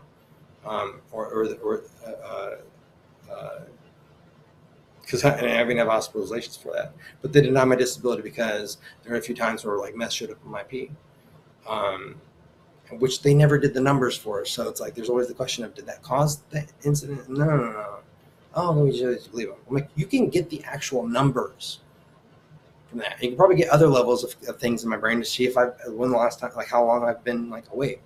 I believe that they have tests for that that can support, a theory. Oh, it seems like you have elevated levels of this, or and I think there's tests for that. I mean, maybe they can tell how long you've been awake. Roughly, they can tell if you've been up for 2 days versus 10 days. But like I wasn't like, I was like, no, I had sleep. I was asleep in the hotel room when they woke me up when I called you guys to help me with this bullshit. And the psyche R said it was okay to go back to the fucking hotel. And you got really pissed off. And I was like, are we going back to the hotel? Thanksgiving 2016? No, we're going somewhere else. We're going to go to a hospital, and you're going to be electrocuted back seat of the cop car all the way down there, to the point where your knees, to the point where your knees pull up to your chest, and then sweat just pours out from your face, from your scalp, and like, and you're screaming, and it's like shit, and where they won't perform any exam, psychological or physical whatsoever, or ask you any questions, even if you're allergic to anything, and we'll still be able to get them to forcibly sedate you against your will and permission or consent. And by the way, we took your ID from your hotel room, and it was back to back with your debit card, which was never seen again, even in the hotel room when your sister went back to it. And because the next day is the day after Thanksgiving. So why would we want you to have your debit card? Because if we throw it away, then like you don't have access to your money, and you're freaked out. And this is early on in the bullshit. And then like you'll look like a crazy person on Facebook, because we'll show you all our tricks that we can do, and like we'll get you paranoid and get you like ooh, and we'll do the whole ooh thing with you, and you'll think that like, oh my God, is it this person there? And then like you go to your old neighborhood, not where you just lost your house, but the one that you had with Chris. And you go, and then he won't let you in, and you go to your old neighbors from 2 doors down, and they'll let you in, and they'll hug you, and whatever, and you'll tell them that you've been through something horrible, and then the police will come, and like I don't know if they called the police or the police knocked on the door, and like I'm like, why would they not ask me to leave first? I was only there for like 30 minutes, maybe 45. And I was talking to my sister, and then I was going to call my dad, and then all of a sudden there's cops there like asking me to leave, and when like they give me no indication that they were becoming uncomfortable, but they had been giving me an indication that they were going to leave soon, or one of them was going to leave soon, and I don't know if the other one was going to leave. And I was like, okay, like you could have just said, kid, like, can you like make? And I was charging my phone. Like, is your phone charged? Like, what's your phone charge? What's your phone charge at? Okay. And like, oh yeah, there's cops there. And, oh God, they're gonna take me somewhere and forcibly sedate me again. And I was so freaked out. I was like, I can just walk down the sidewalk and you leave me alone, right? And he's like, yeah, okay. And I'm talking to my dad, trying to get him to think of a guy who used to work with named Gay Seaman. Literally, he worked with a guy named Gay Seaman. I shook the guy's hand in the break room of my dad's office building when I met the guy. Very nice guy. But awesome, but funny name, And I was trying to get him to think of that, but these guys can, block you from thinking of things. Probably similar to if a person's next to you and they're just spouting out other guesses, or probably similar to that. I don't know. They might have more additional technology that can truly make you not be able to make it even harder to think about the right answer versus more than just someone yelling wrong answers in your ear. But then I'm talking with my dad, and I'm like, he doesn't sound like my dad. It sounds like a soundboard. It sounds like it's all like, because it can fuck with your hearing. They can, with your hearing. It sounded like it was clips and shit. And I was like, is this my dad? And they were also probably with VoiceToSkull, a subliminal thing, like, because I just talked to my sister, and it didn't sound like my sister. But then, like, Robin's kind of, I found out that Robin's kind of like that. Like, she'll be like, she won't sound excited. She won't, like, be like, oh my God, what? She'll be like, oh, really? Oh, okay. Like, she has, it's almost like a sarcastic sound to her voice, but it's not necessarily, it's just her sedentary voice, I guess, where she's not getting affected by like your drama, but it comes out sounding like, but also they were still fucking with my hearing then too, so it also didn't sound like her. But then my dad said like, well, and then I'm like, well, to come up with, I was like, if you can't think of that, tell me something that like only you and I would know. And then he was like, and then I had left my old neighborhood, the one behind Walmart, 183 and 35, off of Rutherford. I'd already walked down, and I was walking down to the intersection at 183 and 35. And he was like, well, when I stayed with you and Chris, like a long, long time ago, and I think that was like 15 years ago. I think that was like 15 years before, so this was 2016, the day after Thanksgiving. So like his visit must have been like, it was more than 10 years. It was easily more than 10 years before the phone call. And he had visited my house once, right? He visited my house once, right? Since then. And then again, he'd been in my house one time, right? Yeah, because he had met Bernie. And that's when Bernie and I were shooting together. So, like, he thought of that visit. And he was like, well, I walked down to the Hampton Inn, and I got some coffee. And I remember him, like, doing that. I don't remember if I remembered if it was the Hampton Inn or not. But, like, I was like, oh, yeah. I never even thought about what hotel it was. He might have said the Hampton Inn, like, when it happened, like, 13, now it's like 16 years ago, or whenever he visited me. He had to have visited me sometime between, this visit happened between 2000 and 2004. Like, that window of time. And this is the day after Thanksgiving 2016, when he's remember it. When I'm just walking away from the neighborhood of the house he's describing this visit to. And when he said Hampton Inn, I literally was at the intersection of 35 and 183 on the access road below the junction. And I was looking down southward, on the northbound side, looking down south on the northeast side, looking down southward at the Hampton Inn sign. It's like a block down the road, but it's like right there, right when he says that. And I'm like, this isn't my dad. And I should have stayed on the phone. He probably could have got me a room there, and I like walked around the entire rest of the day.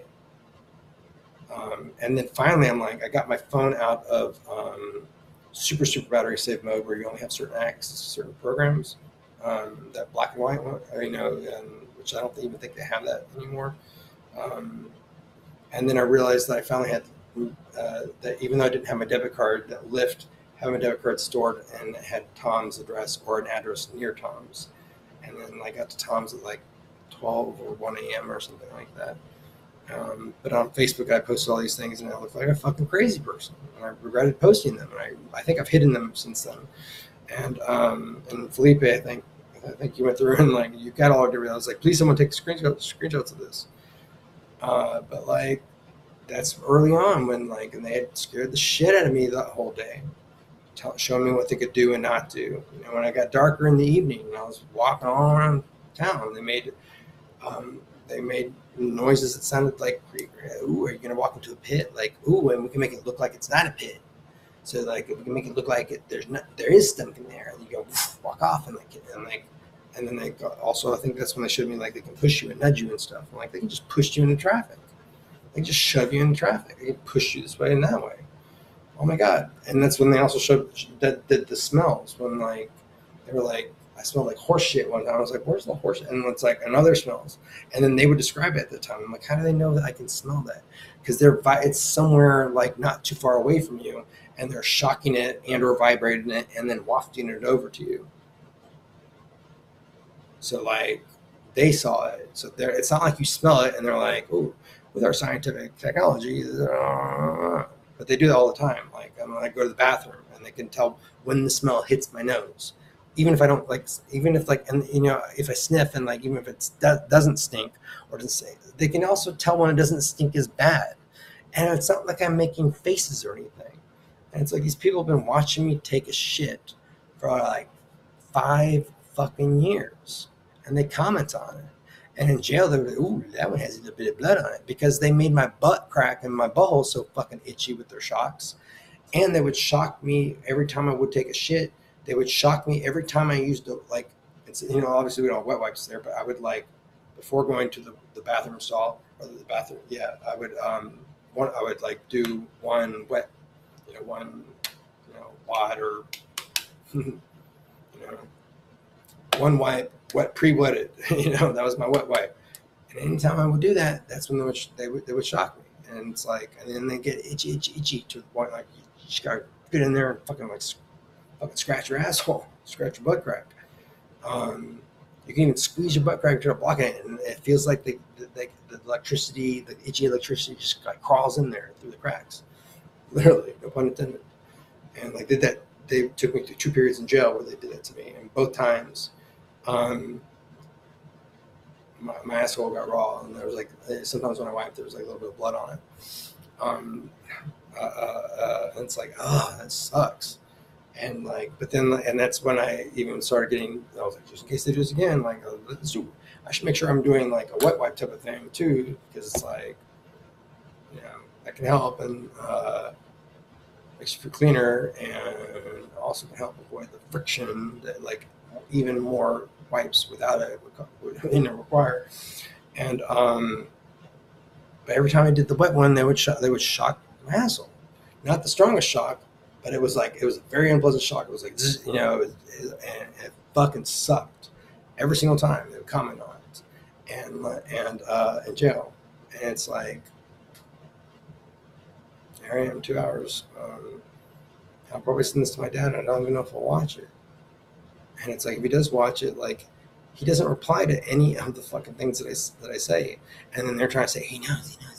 And I'm like, I thought he did know too, because he was getting so rude and so like, I'm like, he's got to see the shit in the videos. Like, I'm not saying that every single video, like most of my projection videos, like, you can't make out anything, even if I was able to make out something in person. Like, usually when I can make out something, I don't have my phone handy, and I'm staring at it. I'm like, wow, that's an interesting looking one. Or I don't even try to record it. Or if I do, it gets all the noise, and it's like it doesn't get it, because it's sort of like what I was seeing was like in a reflection of a window, or in like the, and it's like that would never, like, it would never pick up the way that I saw it. That's intentional, and it's like.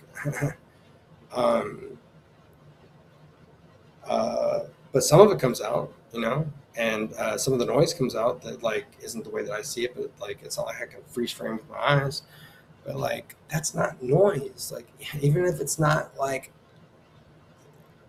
anything that's like it's not like I see like, oh, that's a doggy, and that's oh, look, that's a person, and that's a smiley face, and then, no, it's like I shouldn't see that at all. I thought something was going wrong with my eyes back in October 2016, or October 2016, when I started noticing this shit. I was like, why do the walls look fuzzy? It's like, I'm like, is something going on with my eyes? Like what the fuck is going on? And I was like, I need to start recording this, because it's like, and then I saw like a silhouette of a man and a woman, like either dancing and like hula hooping or yo-yoing, I can't remember. And I thought I recorded it, and then like I didn't. That might have been on the Note 7 camera phone as well. That might have been why it was so important to get that, because that might have actually showed it pretty clearly. It might have been like, that might have been along with the blue like electricity in the ceiling. That might have been like, I might have gotten my dad to actually believe me a lot earlier. He said he believed half of 50% of what I said when he visited me at the Grove. And then like when I got out of jail last year, he said he only believed 5% of what I said. And I'm like, that's so fucking insulting. You think I live in a world where 95% of my experiences are like I live in some delusional, paranoid state where I have no grasp on reality? What happened at my doctor's office happened exactly the way that I described it. Just for releasing my medical information, those two ladies, or whichever one of them, or if it was another office member, could and probably would go to prison just for that, because it's the most egregious. They have like 4 levels of like HIPAA violations, HIPAA violations, and that's the most egregious because that was malicious. They did nothing to like prevent it because they intentionally did it. They knew it was going to be used maliciously against me. They didn't fix it. They didn't do anything about it, and they still haven't. And just because you talk to Dr. Lambeth and he's like, that's not an investigation, Dad. That's bullshit. He even said to me, and I was so insulted by you and him when I took you there, which was so weird for a 41 or 42-year-old guy, 42 at the time, to bring their dad to the doctor's office. But I did do that because I was like, I'm going to get him on record to say like, and I also wanted you there because I thought you would have more balls and more like you need to like I thought you were going to be like, no, Dr. Lambeth, like you need to ask them why they did that, because no one would ever do that. And somebody put them up to that. Probably someone from this group that's harassing Kip. Because now that like I know that they're doing that, but then you didn't believe it happened that way. Maybe they took blood from the second one. No, Dad, why would I be complaining about that then if that was a real blood draw? No, they took blood. They said they did. She said she didn't get any. And I was like, oh, maybe she didn't get enough and she lost the vein. But it was like, this is a simple lab draw. Like she was done. She was literally done. She was literally done, but she said she didn't get any. And I was like, well, she got some. Maybe she said she didn't get enough. I didn't really think anything of it. And she brings that other woman in. She sits on the other arm. Throws it in the dispensary. Totally inappropriate needle too, in size and like it's like that's not even a needle that you would pick to draw blood from someone. Not that it couldn't draw blood from someone, but you used it to stab me and then throw it away. Like that would never happen to anybody. That was an intentional, and it involved 2 staff members. That is so important. Like they could have ended the next 2+ years of suffering that I'm still going through. And you could hire a private investigator, someone that is a cop, maybe not someone that was a cop, but like you can get someone that is a cop from Dallas or Houston, or a sheriff officer or a state trooper, or someone that's a federal agent that does private investigation, like as business on the side. You get them from Dallas or Houston or fly them in from wherever. And it would take less than 1 hour of their time, Dad, to get them to confess. And like, that is on you to do that. And like, if I hire someone, they're going to know. Like, technically, like, yeah, they could be on you too, Dad. Like, I know that they have been on you in the past. Like, they still say that they're still on you. And I'm like, well, I mean, maybe that's why my dad is being so unreceptive and is so stubborn and is so like you won't apologize for thinking that I threatened Tom's daughters. My text wasn't even a threat against anyone. I said, this girl said that I accosted her because I said she had nice boobs. I thought she knew I was gay when she was passing by. And I had already like linked her to like her and or the person she was walking with to another girl that I think was her roommate and her friend, but I could be wrong about that. But she always gave me the cold shoulder when she would walk around. And she was in a bikini and it's just nice boobs. I was like, you have nice boobs or whatever. And I thought she knew I was gay. But and I'm in my patio. It's not like I'm like, and then she's walking, and then I saw her go like, and then like the next time I saw her, I'm like, what's the problem? Like, what's your deal? She's like, you accosted me, and she kept walking. I'm like, I accosted you, and she kept walking, and I was like, was like, I'm gay, by the way. Like, I'm like, I didn't mean it. Like, I hope, you know, I was like, I accosted you? And so then I told Tom about that. She said, yeah, I accosted her. And then, like, I'm guarantee you, he and his wife, Betsy, no offense, guys, I guarantee you they're piss ass drunk. I guarantee you they were drunk off their fucking ass. And Tom looked down at the text or whatever, and he saw two girls, maybe he saw sketchy, and he saw accosted. And with these people help, because remember, I'm telling you, I don't think he has fibromyalgia. I think he fucked with his first marriage, with his first marriage, and part of the reason why she's so crazy trying to get the kids and shit, and why he and Betsy went through like a crazy period too, where they was kind of like a me and Bernie period, but not quite so bad. But I mean, they did separate, you know, for a while, and then they got back together. But like they went through some, there was a lot of parallels, and I guarantee, like I'm fairly certain that Tom is a victim. I'm fairly certain that Betsy is a victim. I'm I have concerns that I think Tara, Tom's ex-wife, is a victim. I have concerns that Darren, who's now known as Johnny, changed his name after his wife killed herself. I have concerns that she's a victim.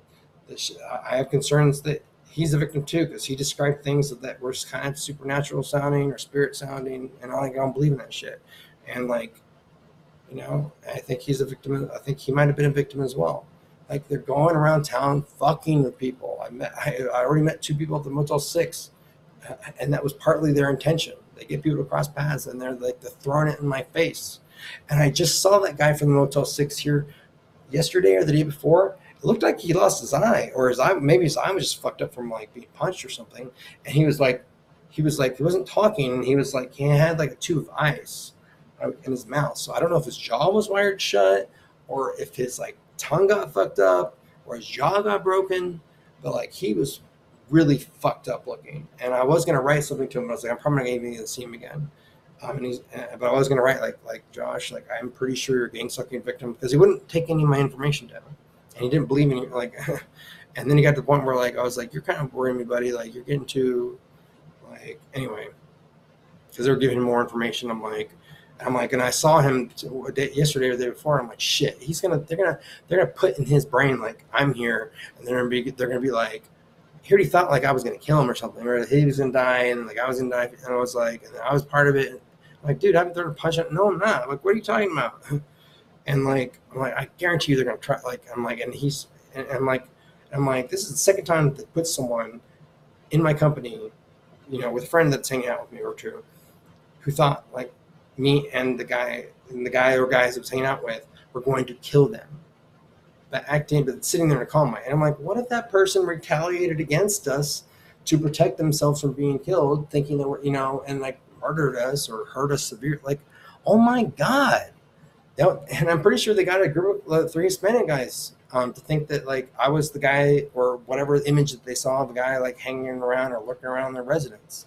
I'm just walking to the gas station, and they're coming around the corner thinking I'm the guy that like they saw. And like they started putting their hands on me and shit. Like they could have fucking beat the shit out of me. Like they get people doing that. I met and hung out with a couple like some homeless people there when I take Max out to throw the ball, and more likely that demographic has heard of gang stalking than people, my former colleagues and whatever. Like I guarantee you it's a real thing. But then the people on the gang stalking channels that you see, like they get you thinking that it's this person or that person or that person, because they can fuck with every single perception in your body. I mean, every perception in your body, but every single perception that you have, every single one. They can fuck with your smell, your taste, your touch, hearing, and your sight. Because they got the projections, they got the VoiceToSkull thing. They can fuck with smells. They can fuck with your nose too. They can zap your tongue to where like things taste saltier or spicier, or like your tongue's more sensitive. So like they technically can fuck with your taste as well, and smell is part of taste as well. But they can get like, and they can fuck with your. They can zap you in certain ways where you feels like you have an illness or an injury, or like just straight out shock the shit out of you, or vibrate you, or make you feel like you have goosebumps. Like they can simulate goosebumps very well. They take it a little bit further, and it's like it's very clearly electrical goosebumps, and but they can simulate goosebumps. They can simulate like a fever or cold. They can simulate a cough. They can make you. They gave me an asthma attack twice, and Isaac was a witness to it. The guy that I helped move a few weeks ago, and I was like, he's like, "Are you okay?" And I'm like, "Yeah." I'm like, "I'm not having a panic attack. I don't have asthma." They can make you breathe in really hard. They can make you go. So they can literally manipulate your breathing as well, and your bowel movements, and your urination, and your brain, and like, so it's like, oh my fucking god. But I literally, and like a year before, I was at Isaac's, and he had left the apartment, and then I got the video of like where everything goes red on the Marin Kina poster, Dad, that you can look at. It's like you literally think you're red, and it's like, and then you see the distortions that I saw. That's not camera noise. The room was not that dark. There was a light on. It wasn't like well lit, so it wasn't like, but it wasn't dark. I was on the couch and there was like a lamp on or something like that.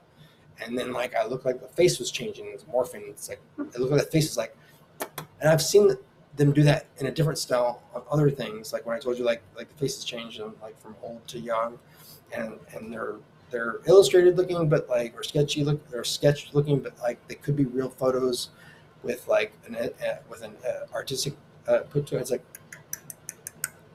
that's how fast his face was changing. It was like his face was changing. And if you look in the video, his face changes, and it changes from a distortion or a projection that's on it. Like it literally looked like there's a distortion there. And I'm like, I don't think the print was changing. I hope you don't think that, Dad.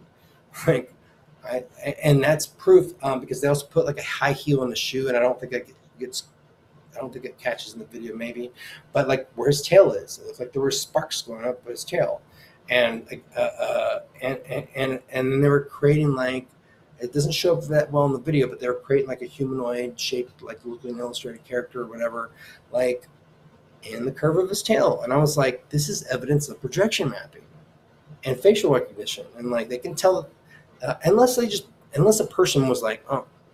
But like this technology that they have, it can just, I think it already has a setting on it where it's like it just goes around, and like they just tell like the style and like how the strength of how visible is it or whatever, and it just goes. And not only does it project, it can poke holes because they can push and shove you and jab you and shit. It can put holes through trees, so it'll usually put holes like for eyes. It'll usually, or indentions or something like that. Like I've got pictures where you can clearly see what looks like a face in a tree. I know I have tons and tons of videos of trees where it doesn't look like there's anything there. Again, that doesn't mean I didn't see anything. And sometimes when I see something, I don't always see like cartoon. I think you think I see animations more than I do, Dad. But they're hard to capture because why are they going to let me capture like the most damning evidence? And it's hard to capture anyway because these things are kind of like slightly holographic, and they're like, it always shows up better in dim lighting to dark lighting, and your eyes just, so like, I mean, they can do it in the daylight like a motherfucker too, but and I have got like a picture like in my Google Doc with all the different colors on the wall, and like I've got videos where it's all shit dancing all over the place, like these videos, but like I'm like, it's not camera noise, like that, like this does not produce that much garbage of a footage, even in dim lighting, and like.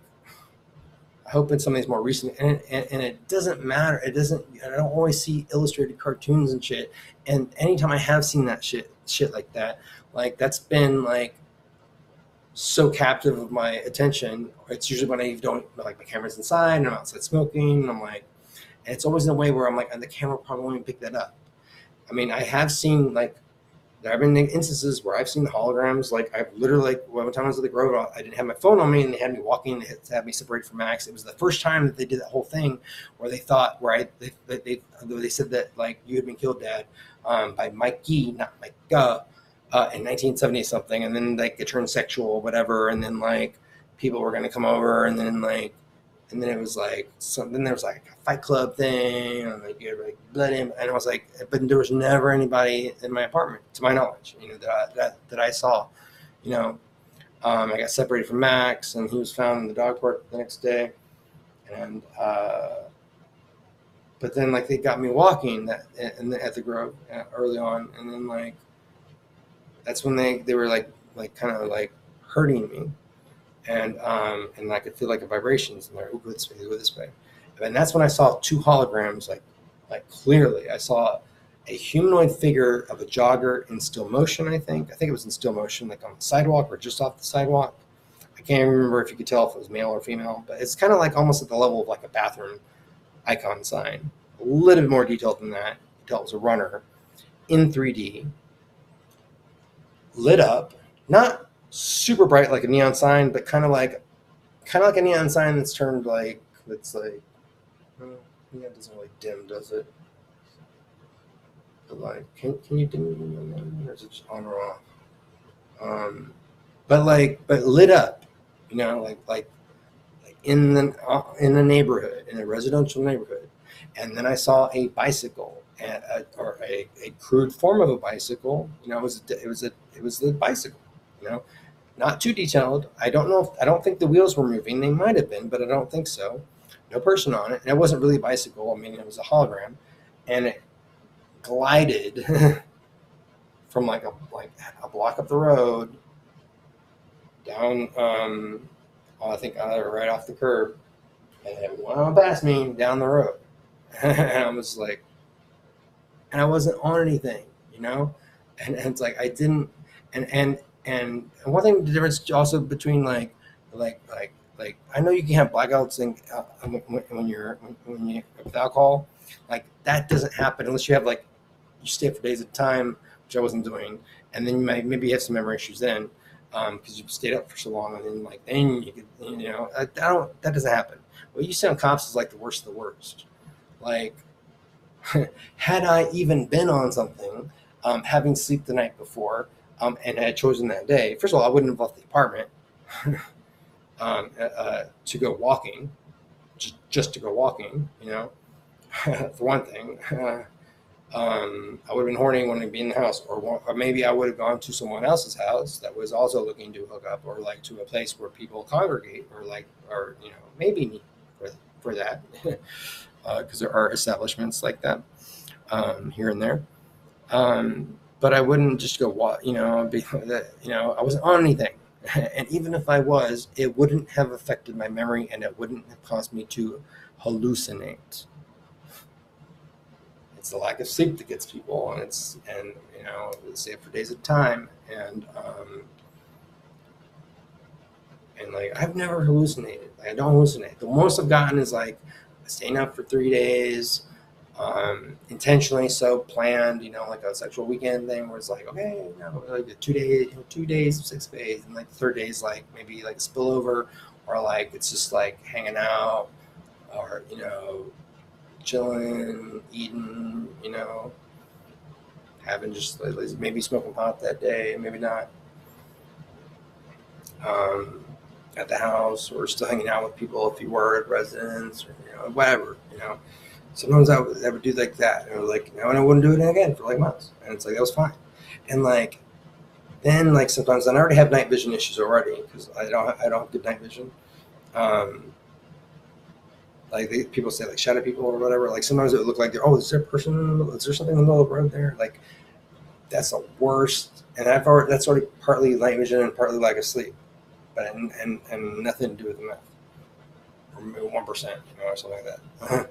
But like and I wasn't even high anymore, because I wouldn't, but it's like it was in my system. But I'm saying like that's the most. I've taken LSD, and like and then I realized, LSD doesn't always make you hallucinate. Like it makes you talk and like have ideas, shit. And it's like, well, I was like, I don't like this. I was like, I wanted to see like psychedelic stuff and stuff, and go on like a roller coaster with rainbows and shit. I wouldn't try mushrooms. It's like I had a teammate of mushrooms, and like my peripheral vision kind of got like a little. I was like, I need to try mushrooms, and I was gonna try them with my friend Clyde, one of the best people in the world, who died while I was in jail.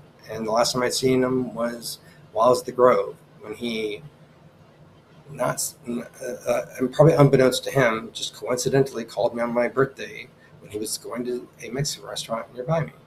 And I went to go meet him, and then I took him back to my apartment, and then like I told him a little bit what I was going through, and like he invited me to stay with him every single day, like during the week. And then he said on the weekends I Airbnb it, so if someone does it that weekend, then like you go back to your apartment or whatever. But like no rent, it won't cost you a thing. We'll just watch movies or do whatever, hang out. I didn't want this shit, I didn't want them going over to him.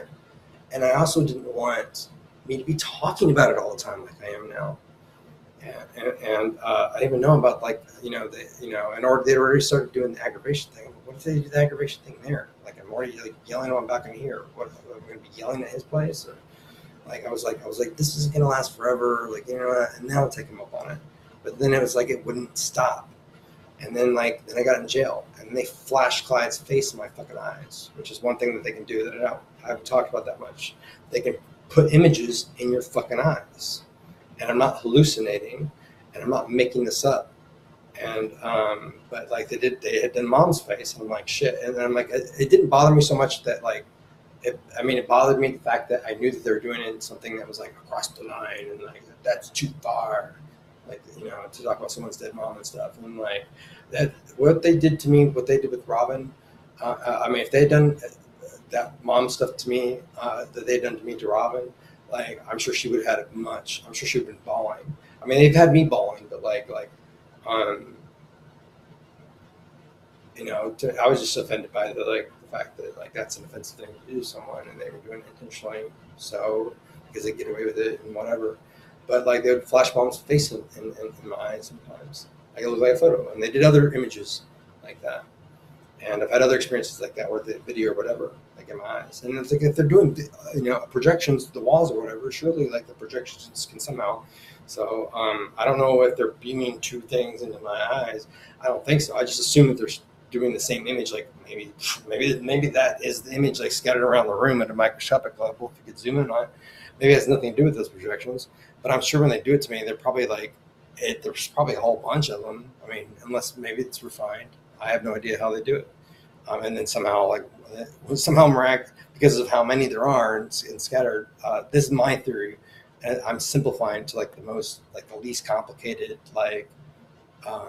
just a small image. They can already do the projection shit, and then it's in my.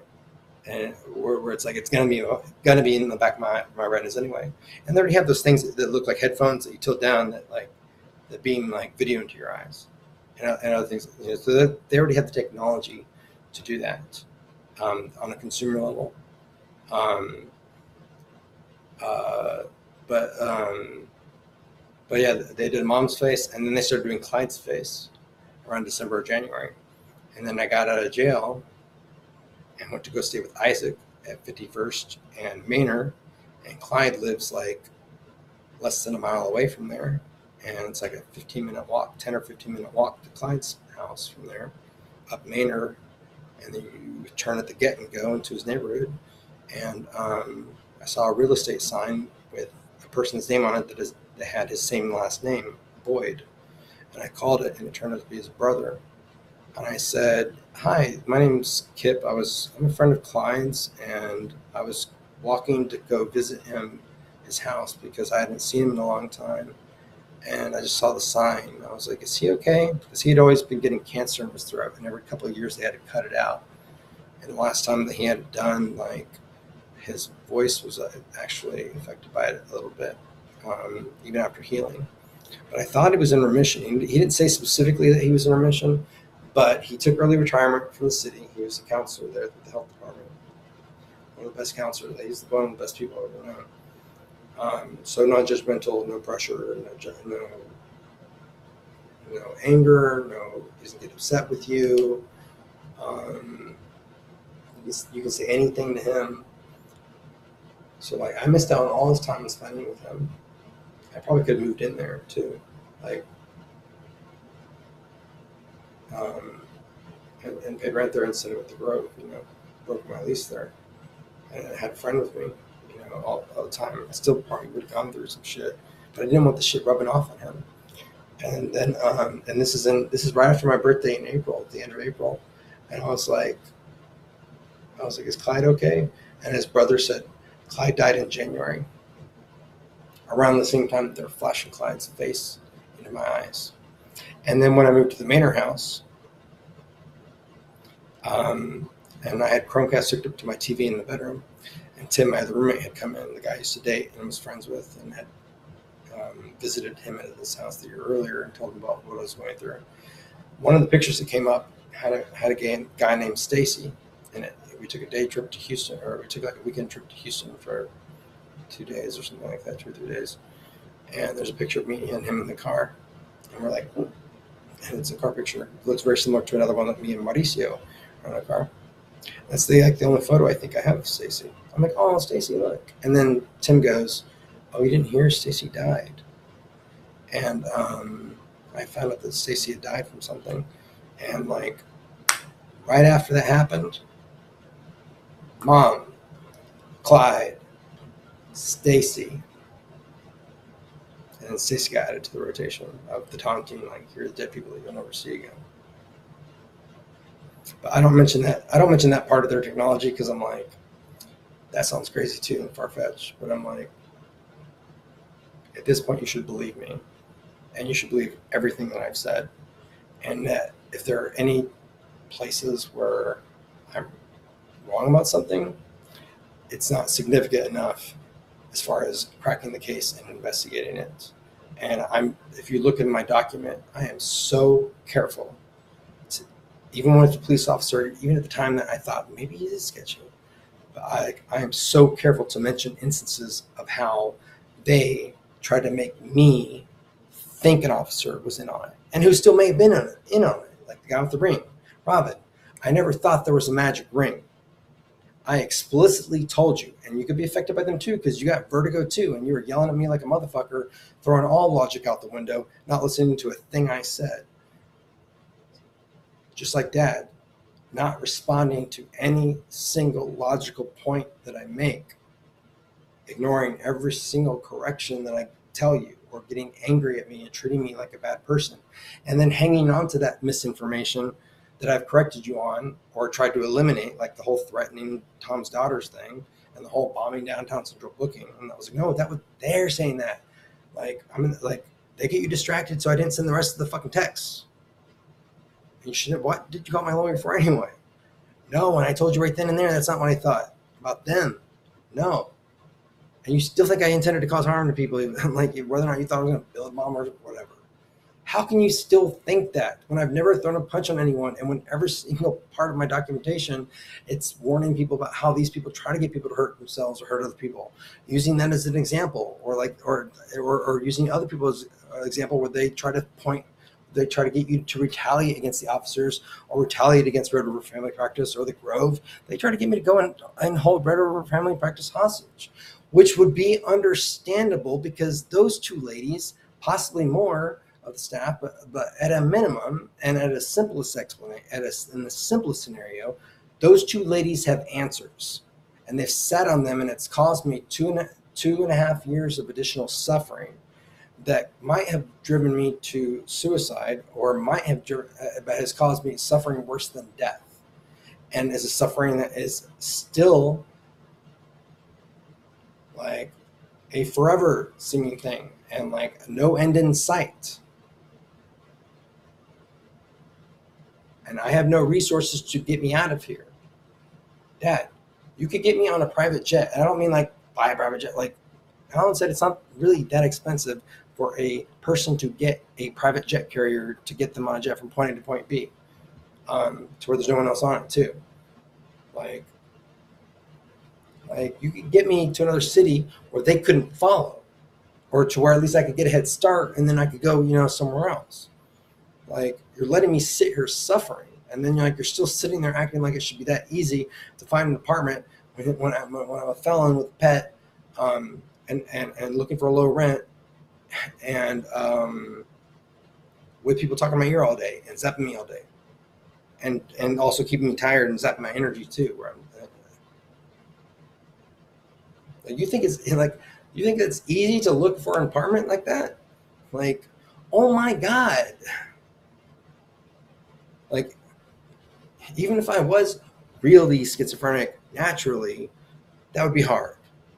You know, and this is a man-made schizophrenia. So like, I don't want to compare my schizophrenia like this. So like, I don't know how bad schizophrenic people get it. I think what I'm going through, I think it's in the moderate to severe to maybe schizophrenia doesn't ever get that bad, but it's like they have got taken it to a point, and it's not always this bad, but it's always 24/7, and sometimes it's in my dreams because it's like when you fall asleep with TV on. Again, you cannot rationally and logically think that I have like this nerve damage thing, and I have a drug damaged brain. Again, your memory of my non-existent drug use or highly inflated drug use, like you don't correct that. I'm not lying. I'm the most honest person that you'll ever meet in your entire life, or one of the most honest people. Like, I have no reason to lie. Sometimes I have lied along the way when I have leaned on this, because I'm like, they think that I was like, I think they have the impression that I'm using, and I flip out on this shit. No, I'm trying not to, but then they take it to such dehumanization and demoralization that like, it's like, and they'll even be like, we're like, if you use them, like, well, dude, that's how you must stop them, and that is good torture. And they'll still annoy the fuck out of you with talking, but like, it'll be like more in line with like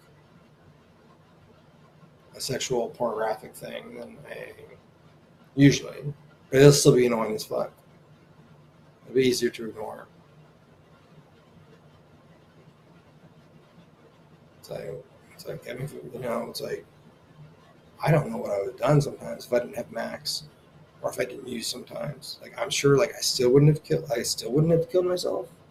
And don't take that as a suicide threat, because like that should tell you, like, again, I don't want to not exist anymore. I don't want to not survive this and to like finally have peace and happiness. Hopefully, this would like fuck up someone so bad, and I'm still like of sound mind and sound body, and still of like, and like I still can't get my dad to believe me. And I'm like, well, I guess not, because once it's set in stone.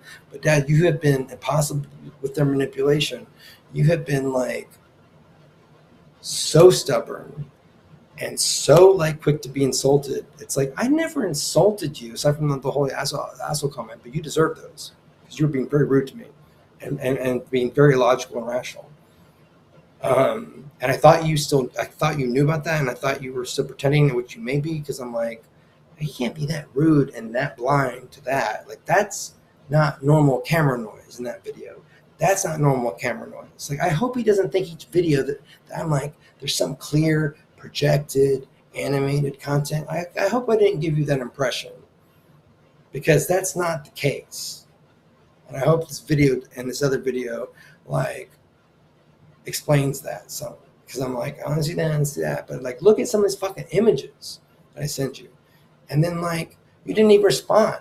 Like I told you, like I didn't hear the voices or feel anything when I went to Boston, and I come back, I told you the Gangstalkers on again, and I'm like, you didn't say one word about that. And then I'm like, huh? I'm like, and Dad, I did a video where I told you. They started zapping my knee, and I can feel it with my hand. Sometimes it's not painful, I can still feel an energy, and sometimes it's painful like a motherfucker. Because and that corresponds to when my knee hurts like a mother. It's depending on which type of, like, because they would attack it multiple ways. And I also felt like there was like it almost felt like my knee was like being sucked or whatever. It's a weird sensation where it's like they have a crushing sensation. They have one where it feels like you're, I don't know, I almost felt like there's a vacuum thing, you know, hooked up to it, but not really, but kind of, with an electricity to it. And then like awful pains every now and then, right, one after another, constant. And like I cover it with both my hands and protect it. Like, I didn't know it was going to blow up like that, but it's like, I can't go around all day like that. Like, and I'm like, well, like usually like when I try to blog or whatever, like I did that because it got so bad. But like usually when I do that, then I'll just do it more. And I'm kind of at the point now where it's like, I just take it, you know? It just like sucks, you know. But like I did a video where I showed you, and have more than one video where my knees swelled like a motherfucker, and I told you, and I was being honest. They said they were going to make my knees swell up like like the blisters they'd made swell up excessively. So like you wouldn't believe how many blisters I got, and it wasn't just from working. When I went to the work those few days, they shocked my feet excessively so and crushed my feet and got like two toes. Like they got two toes rubbing up against each other along with electrical shocks. They never rub up against each other. I mean, they're always like with each other, but like they're almost like plastered together. But like I've never gotten a blister between two toes in my entire life. And like you saw that blister or the results of or the end, you know, I popped it. You saw how big that fucking blister was, Dad, on the side of that. That never like that's not even possible for me to get normally. But they were like and shock. And they can make it swell like a motherfucker, just like they did the two ones on the heels, which they don't really even touch the ground. And I was wearing flip flops mostly, or going barefoot. Yeah, I still got those blisters. You know, because I took either two existing ones that were really small and tiny, if that, from like the previous day when I was wearing shoes and boots, and then like the next 2 days, like the shocks irritated it and inflated it, and that's what they did to my knee too. Like it's still like swollen and it has like it doesn't hurt. Like I was actually able to like run, and like they also didn't do the heavy or the push against thing where they make walking up steps or going up hills like more difficult, but like they started shocking it again earlier yesterday, but like, and it's still swollen. Like I don't think I could let's see. Yeah, I could put weight on it, but it's like it doesn't feel right. It doesn't mean it's like hurting. It's starting to hurt. It just feels wrong, But like, but in the bed, like I was hardly able to like roll on it at all. And then they would shock my back the more I was on my stomach, and then I would lean over the other way, and then they would like shock me the other way. But I told you think I have schizophrenia that doesn't happen at 41, and which Dr. Lambeth told you couldn't have been caused by the small amount that I was using, and couldn't have been caused by the true amount that I was using before. And if it could have been, it would have been something that would have happened, but didn't know. And you think I also gained the powers of premonition at 41, which seems like in the late age for that to develop as well, should someone get premonition and sight beyond sight. So 2 types of supernatural powers, minimally. And so you think I really suffer from schizophrenia, from a drug damaged brain or whatever, no. And again, countless examples where they prove themselves as real because they take such joy in proving to me that they're real, because no one else believes that they're real, except strangers that I meet. They believe me more than my family and friends. And they have no reason to, or like to trust me. But you think I had schizophrenia and the power of premonition, and also can feel the shocks, which I have other witnesses. And just because I asked Tim, who was wearing shoes and I was wearing shoes, to step on my feet one time just to see if he could feel the shocks, which obviously they were shocking me from, or moved it to shocking me at a different angle, or stopped. They could have stopped entirely, but they were still shocking my feet. Because why would they want witnesses? Why would they want there to be witnesses? Like, obviously they would not. Like, there were times where I grabbed Tim's hand and was trying to do the thing, and I'm like, wow, when I do that, wow, I've never seen them move and attack that fast from one location to another. Like, oh my God. Like, they're really good at that. Like, I thought surely, and he did actually feel part of the attack. He just didn't feel the super painful one. He felt the cold breeze that feels like it's kind of going through your hand. He was like, I feel like there's a coldness running through my hand, like it's slightly breezy. And I'm like, yeah, it's almost like you wouldn't have even noticed that. Like, I know exactly what you're talking about because I feel it too. That's one of their attacks, which isn't much of an attack. It's just a coldness running through your body. It feels like a cold wind is going through your hand, like literally through your hand. at a slow pace. Like it's like, and it's like you like if you didn't know to like feel like I only know that because I felt that too, and I felt so many different types of their attacks. He did feel that one, so he did feel that one, but it's such a mild attack, and it's so like, you know, like maybe there was just a draft in the room. No. But like the zap zap zap, the really crushing one, they kept, you know, like they were showing off like a motherfucker, and like I was taking his hand, and then I even took his other hand, and I was like trying. I was like, I need a witness. I need him to be another witness because the other witnesses were in jail, and I was like, I need another. Like I need him to be a witness. I need him to believe me and really believe me, not like fake believe me, or like Tom, like he said he believed me, but then like with Tom, he doesn't believe me. Um,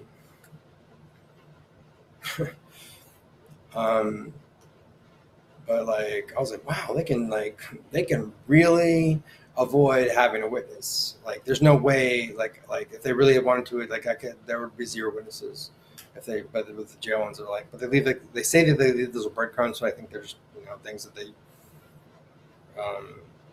got lucky on, and maybe that they allowed or didn't care too much, you know, like who's gonna police like someone in jail, or you know, anyway. I'm like, like, or a homeless person, or someone who's already mentally ill, or me. If like I can't, if me, Kip LaCrone, cannot be believed, who's like the most honest, nicest person in the world that never had a history of mental illness, can't be believed by his own family and friends, and former colleagues, then like, oh my God, we're doomed. I mean, this is going to come out, but like I need this to come out now. I need to be rescued now.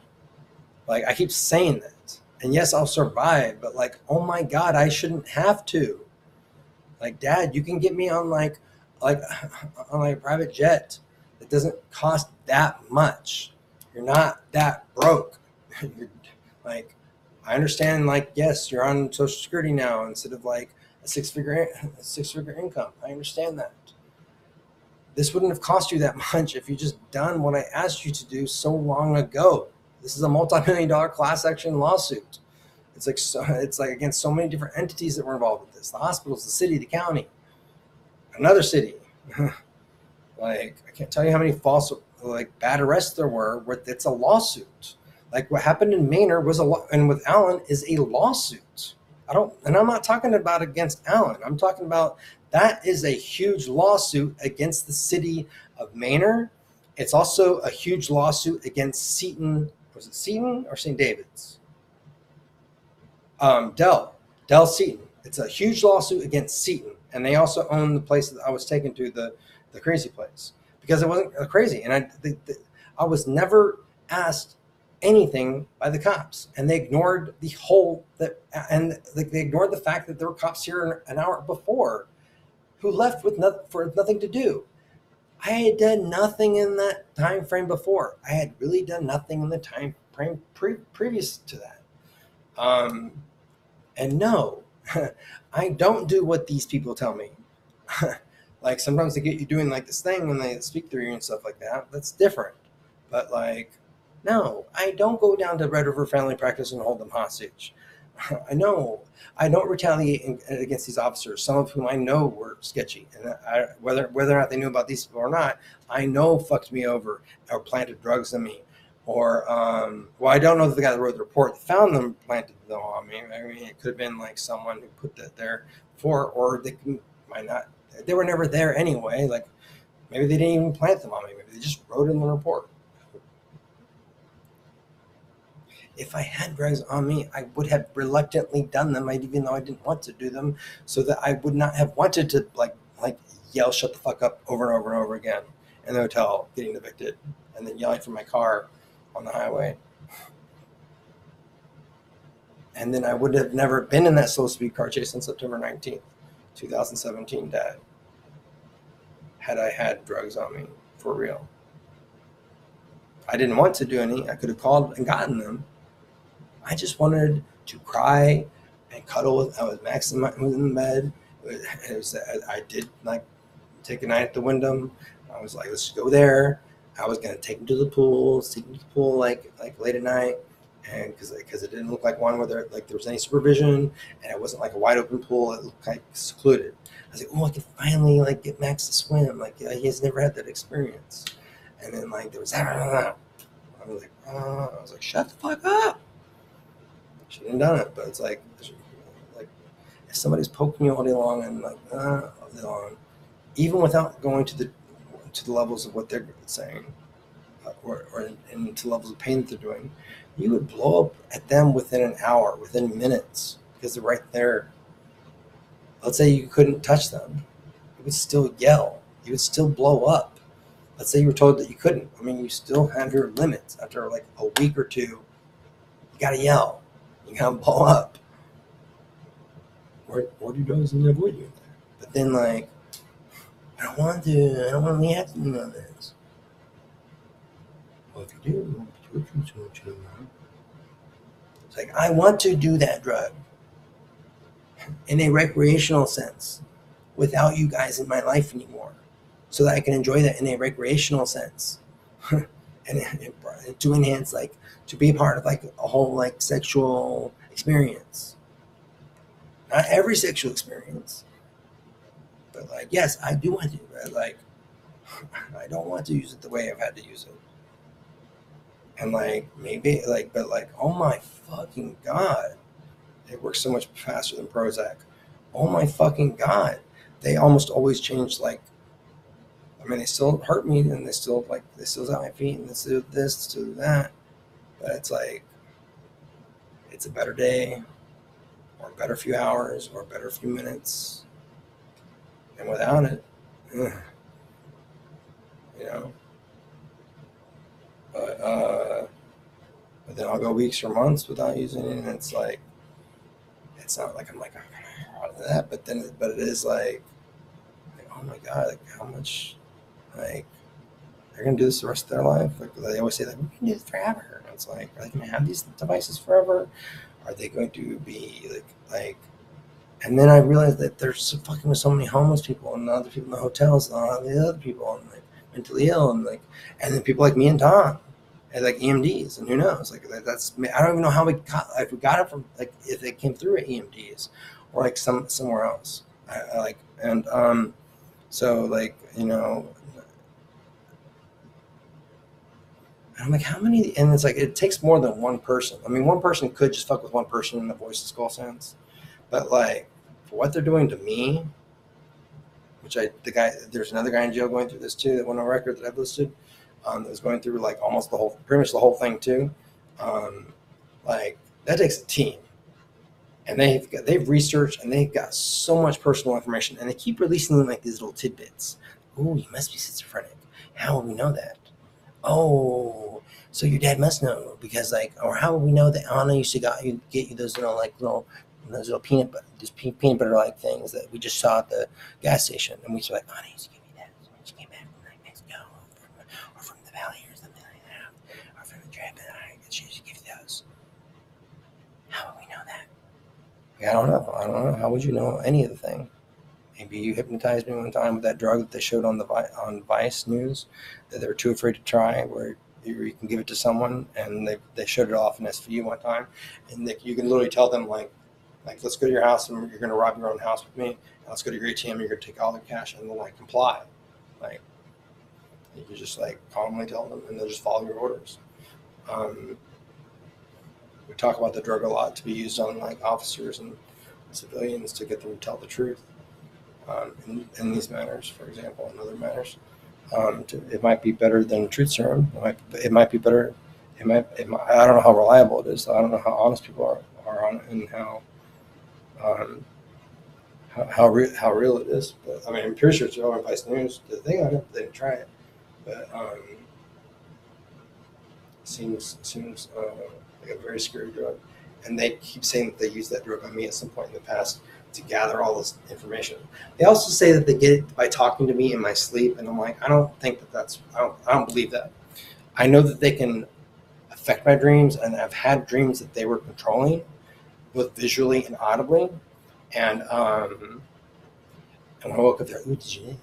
And like, Dad, you're gonna be like, well, then, you know, they must be schizophrenic. Like, no, Dad, no, Dad. Remember, I just showed you a video a few days ago of my knee swelling up. And I told you, they just told me they were going to zap my knee and swell it up like these blisters. And my knee is swelling up. And I did another video where I can barely walk now, Dad. Like, oh my God. I sent you text. And again, you never respond to the important items. And that makes me think that you do know and that you're pretending not to know, which I don't understand why you would do ever. And they keep going, there's footage because we didn't have footage of all this stuff. And so it's important to have footage to get the visceral reaction from the public that they would have had we taken footage from, the past 5 years of you and other people that we didn't. And so now with that, they are taking footage, so they keep acting like it's footage. But they always do that. They always do this thing like, oh, the reporter's here. Like beginning of last year when I got out of jail, they kept saying, oh, the reporter from Vice News is here. Oh, they're going to follow us around for a couple of days. Oh, no, they really weren't. We were just lying. Now they're here. So like 2 years later, so 2 days later, then your nightmare will be done. Or this thing where like, oh, in 5 minutes. Oh, just, tomorrow. Oh, we'll get to it tomorrow. Oh, in 5 minutes, or 20 minutes, on this day, or like, and they just, and it's like, it's a torture technique, and like, it's supposed to make you go like, no, now. And so they keep going that, and I'm like, I don't care if there's no footage. I'm like, we don't want footage of people being like led to still believe that their family doesn't believe them. So Dad, like I thought that was kind of the case for a while. So it was kind of like a mild paranoia, but in a good way, like a hopeful way. Like the 550 error message I got from the FBI guy. Like he broke every single promise to me, unless he didn't break every promise to me and investigated. And he seemed like I can't read him. Like I didn't think it was sketchy. I didn't think it was complicit. But then he failed and he let me suffer. Where I could have killed myself. Like, oh my God, I'm suffering. And don't take that as, oh, we need to put him in a mental institution. No, get these motherfuckers off me. It's not that difficult to find them if you're not the victim who has no resources. Get me the fuck out of here, and not just on a normal airliner. Get me on something where they can't follow or ride on or put anything in the cargo area. That's very important to me. Because it's like they will try very hard to stick on me and to stay on me. They have demonstrated how far they're willing to do that. Now, if that's going to be on a continuous basis, I have no idea. But like, I need to get away from these people. But like, that's every day. That's like now. That should have happened a long time ago. And again, Dad, you're probably not even gonna believe me, and that's what sucks about this. And I'm like, you literally think I have schizophrenia from a drug-damaged brain, from a drug use that is basically inflated by like 99% or something like that. That number might be wrong, but like for certainly the period of time, and like I was never using to the degree that you think, not even for one day.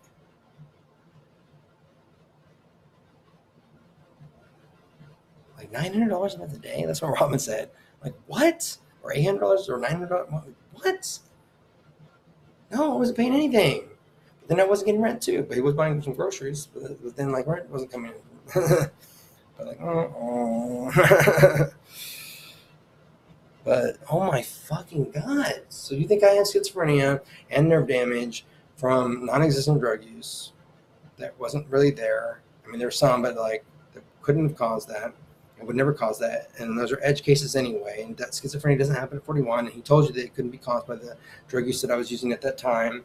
And again, the time before was not to the level that you think, or for the length of time that you thought it was, or the method that you thought it was. Like I keep correcting you on these things, and you don't file them back in your brain. Like, it wasn't just the picture of Robin that she sent you. Tom told you I was underweight, and I wasn't. I lost 20 pounds. I was basically the same weight that I am now. Maybe like 5 pounds lighter. I think I'm 200. Like, I was basically 200 pounds. That's 20 pounds overweight. I was essentially 20 pounds overweight. I lost 20 pounds during the time where I did not get any commissary from you because I was mad and then I didn't talk to you. I think that I wasn't getting any commissary. And remember you said you were going to bail me out. You didn't bail me out, even though I agreed to go on a program that I didn't really need, but I still wanted to get out of there. I was willing to go to that, and I would have still kept my word, but because you know that like there was like I could have still fled at that moment, and you still didn't trust me. You know how hurtful it is that like you lied to me, and you didn't get me out, and you didn't even hire me an attorney. Why didn't you hire me an attorney? You have money. I'm just like flabbergasted. I was flabbergasted. I'm just like, did I? Well, Kip, I asked you to get 2 private investigators. Yes, Dad. And in my email to you, I said, like, I'm being attacked and it's being very hard. And Austin doesn't really have that many private investigators. But here's one. Maybe you can look up another one or find one from another town or something. Like, I'm under attack right now. Because every time I try to do something productive, they zap, and they don't, and they make it extremely hard to get anything done. As would someone with a mental illness would have trouble, and a physical illness. You know, that each one of those is a complete disability on its own, which deserves respect and sympathy for, even if you don't believe if a human being is causing it. Not saying that I refuse to seek medical treatment for it. My doctors haven't even documented hardly any mention of pain or discomfort, to my knowledge, because they stop at the voices. Like Dr. Lambeth is a poor documenter. You know, even on my last visit, and I keep trying to get into the patient portal, but they keep saying like it's being upgraded or something. But like I asked them to do like the pain thing on my disability for this next appeal and hearing. And I'm probably going to go in and see him for that as well. I'm probably going to write out everything ahead of time, and I'm going to ask him to literally write that verbatim and fill in some blanks. Because he hasn't been documenting that. And I wasn't always that great at mentioning that, but I did mention something at some point. And even when I explicitly mentioned it, it's like, okay, yeah. I'm like, that should have been a whole other part of my disability thing. But I was like, well, the schizophrenia is enough on its own. Apparently not. I mean, it might still be enough on its own. It technically should be, because like Dr. Lambeth was like, it's not causing it, and it actually improves mood. So like, that was the reason why they denied it. I'm like, I bet you, even though it's like not the cause, and was a self-medication for like dealing with it and leaning on it, and not like a full-time thing. And I bet you they support disabilities for people in alcohol-related accidents where that person was an alcoholic and caused their own accidents and that. But like, oh man, there's some meth in some of your PET tests, even though it didn't cause it and actually improves your mood and helps you deal with it. We're not going to cover this disability. It's not going to be improved. Even if you stop using 100%, which I have at certain points, but I've gone periods where I'm like, we still won't cover this disability. What? That makes no logical sense whatsoever. Like, you shouldn't even be denying it. This was not caused by that.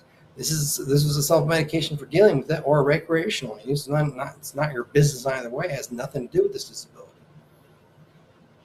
But I was already warned that might be a hurdle.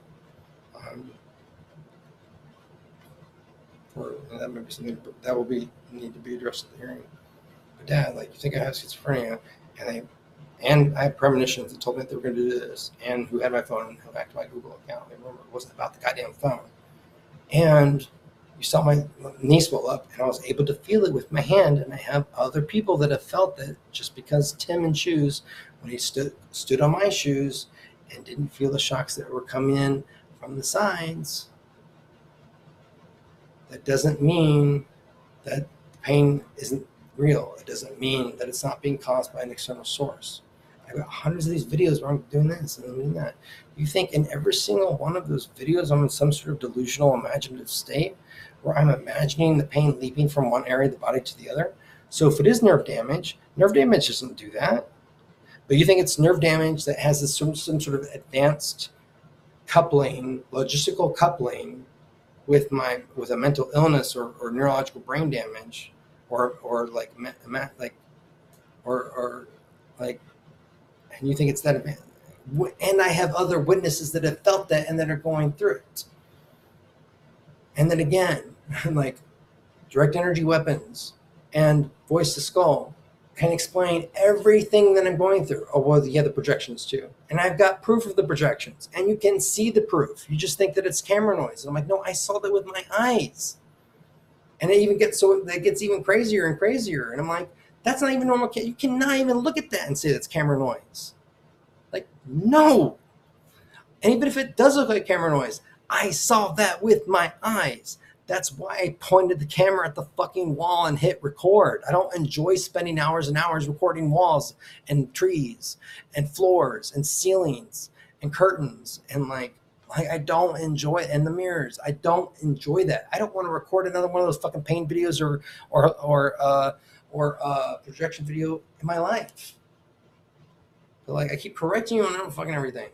No, I didn't fit into Tom's stepson's shorts. Actually, at the Grove one time when I finally found out that like the pair, like I got in when I did laundry and everything, it's like, oh, they did not fit me well, and I only wore them because they're doing laundry overnight, and it was something like instead of sleeping in his son's bed naked, it's like they went on, but then no, they did not fit well, and you threw those things against me when I was in jail. Not the picture from Robin.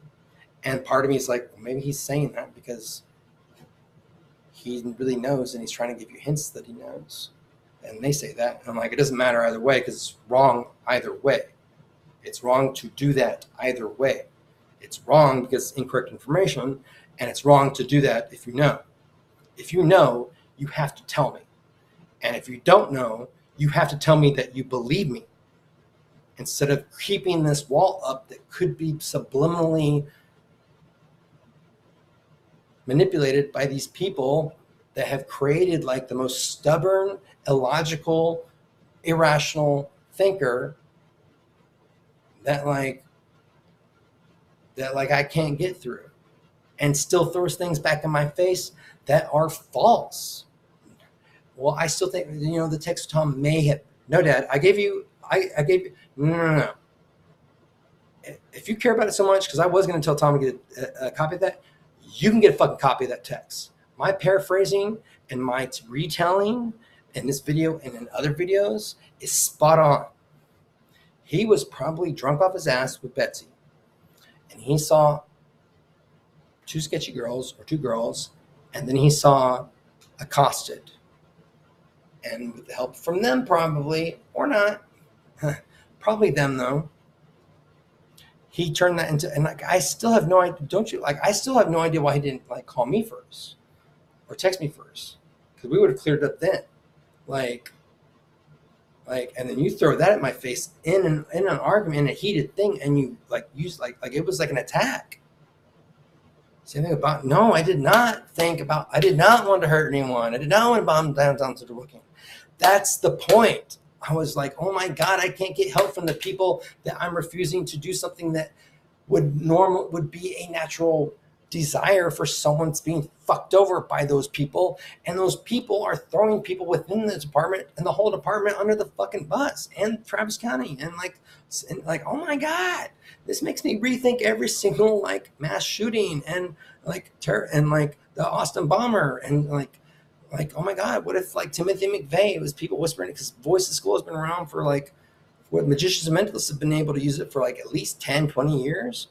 Like, oh my, just with that alone, like there are going to be people that were victims that we'll never know. Like so many, like, oh my God. And like, this is becoming a bigger and a bigger mess. But like, no. And then you keep saying, you said VoiceToSkull wasn't real at one point. And then you flip back and like said the same thing you did before, which I don't even think is a true statement. And if it is, I did the tinfoil hat thing, even though I didn't want to do the tinfoil hat thing because it's so stereotypical. But like, I don't even know what that means. Like, I've already done a cap and tinfoil. Maybe it wasn't thick enough. I don't think that's a defense to it. I don't think that really can defend against to it. I could be wrong. I have not read that anywhere. I don't know where you got that information from. You also were told that it wasn't real, and then you believe that, even though you don't believe me. And like, I've been 100% honest with you in a non-delusional state. I do have a good memory state because I don't tell lies. I don't have to have a good memory, as Judge Judy says, because I just tell what happened. And in my document that you should reread, you should start to reread that, please, and subscribe to it, and comment in certain areas, and like help me, like look how careful I am to not point fingers, to say at a minimum they are aided by the police. I don't even say they are the police because I don't know, you know. And like the guy with the ring, like I never said it was magic ring. I bring that up as an example, and this other thing as an example to how this is more than beyond. This is more than a normal witness or victim or judge or jury, like, or anyone involved in any part of like this, the crimes or in any part of the process. Like, you have to be so careful, and look how careful I'm trying to be, because I was taken through the paranoid phase, even though I've never been a paranoid person my entire life. I was taken through that because they throw voices and they throw this, and it's like Robin was wearing like an 8-ball shirt, and then there's the whole 8-ball, like, how does she know about the 8-ball? Like, because there was an 8-ball when I moved into the apartment, and they also like joke about 8-ball, like coke and meth or whatever. You can buy those in 8-balls or whatever, and like 8-ball, look, like the 8-ball in the apartment, like you took pictures of, and like it was left there, and you're like, ooh, like that's one of our sort of like buzzwords and like inside jokes. How did she know about that? And then like even Robin said, and they probably suggested this, like maybe it was a subliminal suggestion, and it probably was, but it's like, you don't think about that at first. You don't realize how VoiceToSkull can manipulate the words coming out of people's mouths. You think I have multiple personality disorder, now known as dissociative identity disorder, which most psychiatrists don't believe exists. Those videos that I put up, and I think I've hidden most of them now, but like I have a playlist for like where they talk through me or whatever. Like, I don't think that they're taking over my body. I don't think that I am becoming them, or that they're like doing the Professor Xavier thing. I am simply letting them, using the technology on me, and I'm passively letting them talk through me. And a lot of times, like, it happens by accident, you know, because they're just, and Tim could tell like my accent would change or inflections would change, and I could tell they started doing it with him too. They can change your accent.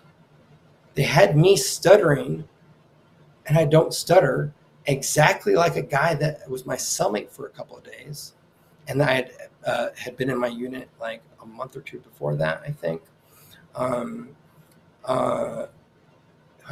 had been in the same unit with, for like, I'd known him previously for a couple of weeks or a month, and he had a very unique stutter, and they had me stuttering like exactly like him, or that was close to it, or almost exactly like it. They can do that. They had me talking in an accent and in voice mannerisms that were identical to another guy.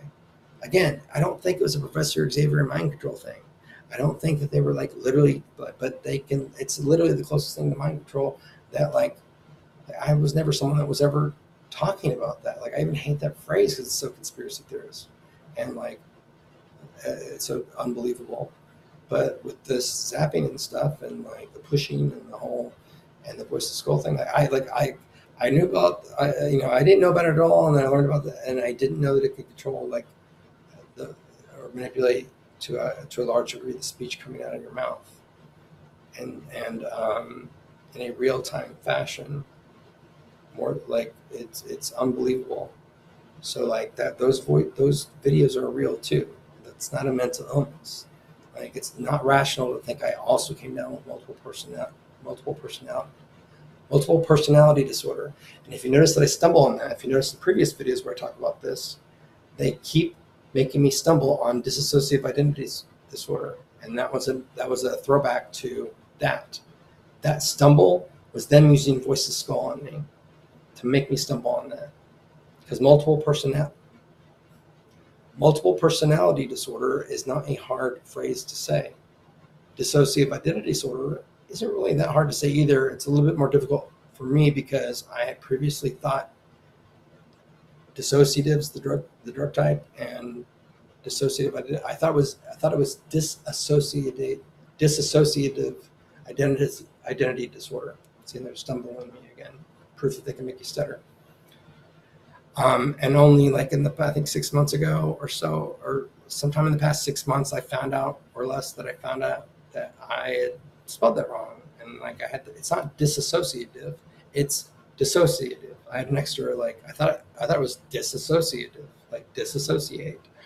Not that that's a word, but like, so I had an extra syllable in the word, and I thought was there. I thought it was disassociative, and it's dissociative, or dissociative, and so like I catch myself on that sometimes because I want to say the one thing, and I guess it's a slight tongue twister of a word. I guess it's not really, but like they always had me stumbling on that more so than I would have just having to learn taking the syllable out of it. But I never stumbled on multiple personality disorder. God, it's still like it's like 85 degrees in this room.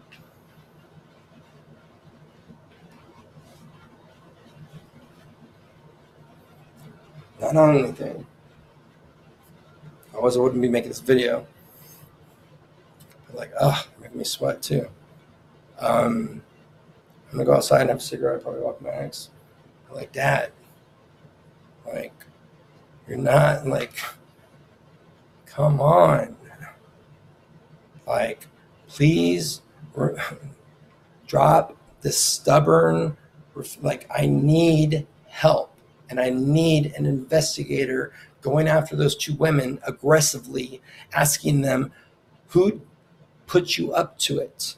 And we know that you released medical information to them.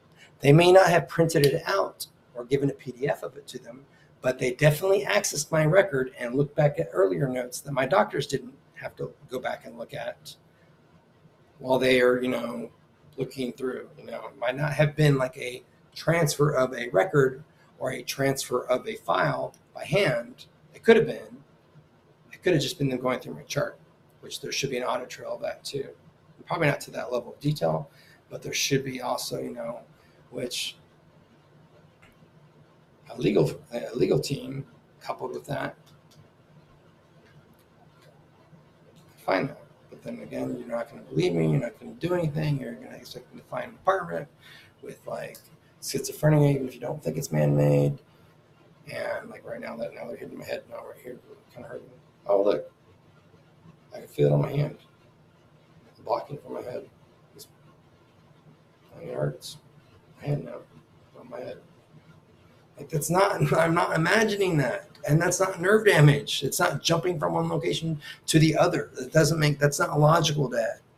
Like, and if you are pretending because you're like trying, like, get me the either way, get me the fuck out of here in a way that they can't follow, and that is far enough away for me to be on another way, like where you didn't pick it and it's not picked until I get there, or it's picked by someone else and then I pick it. Like it doesn't have to be a million hops, but like this is inhumane just in one aspect alone. Just in the schizophrenic radio station, that's inhumane, and then the dehumanization, just that's another inhumane shit level put on it. What they say on it, and this like, and the whole like you have just every little piece of this is inhumane on its own, and piled up is like something that like no human should ever suffer, and I've been suffering from it for like years. And like, I guess I'll suffer it for the indefinite future, but like, I shouldn't have to. And this wouldn't cost you so much, Dad, if you just, and this is a multi-million-dollar class action lawsuit that affects thousands of people, minimally in the Austin area, minimally against the city, the county, cities around us, counties around us, the hospitals, the hotels, the motels. Think about it. And think about me. I just told you the other day, they told me they were going to swell my knee up like a blister, and they did, and I could barely walk for a few days. That's not anything but a human being or a group of human beings doing that to me. And you cannot ignore that. That's nothing to do with the mental illness, drug use. That's not happening now, and it wasn't happening to any extent that you thought. Nowhere near. And wasn't caused by any sort of neurological thing or physical ailment. It's a group of evil people that are doing this. And direct energy weapons, VoiceToSkull, and whatever projection technology that is, which I have proof of that you have actually witnessed yourself, but you just I think you have it in your head that I think every video has some clear content in it, and that's not the case. So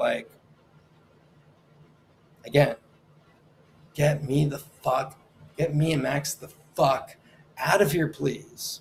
And please hire a private investigator that take less than an hour of time to aggressively go after those women. And please at least pretend that you believe me, even if you don't believe me. How can you not believe me? That story is not made up.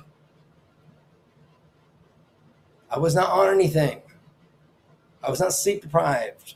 I was not in I was not in some sort of 24/7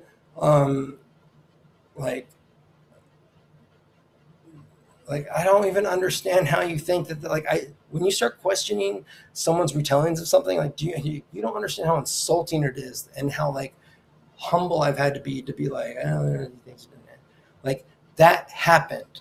Every single thing that I said that happened with maybe a 1% chance, which is less than just a normal chance of error of any retelling or any eyewitness account. Again, there's nothing wrong with my memory. Nothing. And don't get mad at me when I correct you. You have a document and a set of videos. Just the story videos and the document. And even text messages. And that main document breaks out into little documents for just the thing with Red River alone. It's just a few pages. Just that one document alone you can read very quickly. It's very clear. It's very simple. Also, it's kind of funny that my schizophrenic voices started revealing information from my health visit, from my visit notes from a very long time ago. Don't you think? Not technically a premonition, a coincidental premonition, sort of, but they gave them that information, and they stabbed me maliciously, blatantly so, and they picked that location specifically for a reason. And they wrapped me in excessive tape to shame me because they were shaming me at that time. And they were trying to make me think that the apartment complex or certain people in the apartment complex were watching me and thinking of me as some sort of IV drug user, sex slave, faggot slave, blah, blah, blah, blah, blah, blah. And they were just shaming me. And it's it's a very weird thing to go through, and it sucks. And it's and that was around the same time period that they were doing that. So that's why I didn't retaliate or say anything at the time. I was just in shock that it had happened. And I'm in shock that you have not hired a private investigator to go after them and to get the truth, because they could crack this case, or at least give you the proof that someone put them up to doing that. Why? Who did it? Why did it? You released my medical information. Is anyone else from the clinic? And I believe Dr. Lambeth is a victim too, because he was in a fucking fog for 2 or 3 visits or more, or he was not himself.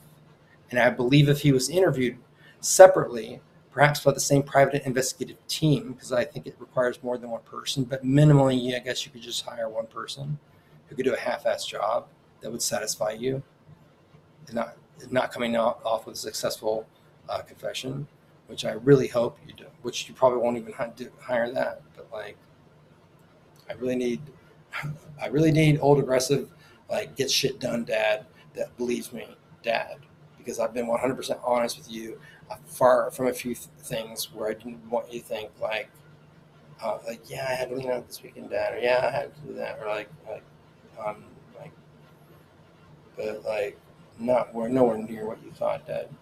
Not even close. And like, I'm not schizophrenic. I was never denial for it, and I even went on two medications for it, which obviously did nothing, because I don't have the power of premonition and sight beyond sight that coordinates with schizophrenia and multiple personality disorder and nerve damage and fibromyalgia and neuropathy and this and this and this and this, and have like one time at Isaac's 1 year, and then almost a year later, right between visits between the FBI guy, 2 spouts of asthma, which I've never had in my entire life. And like, come on, Dad.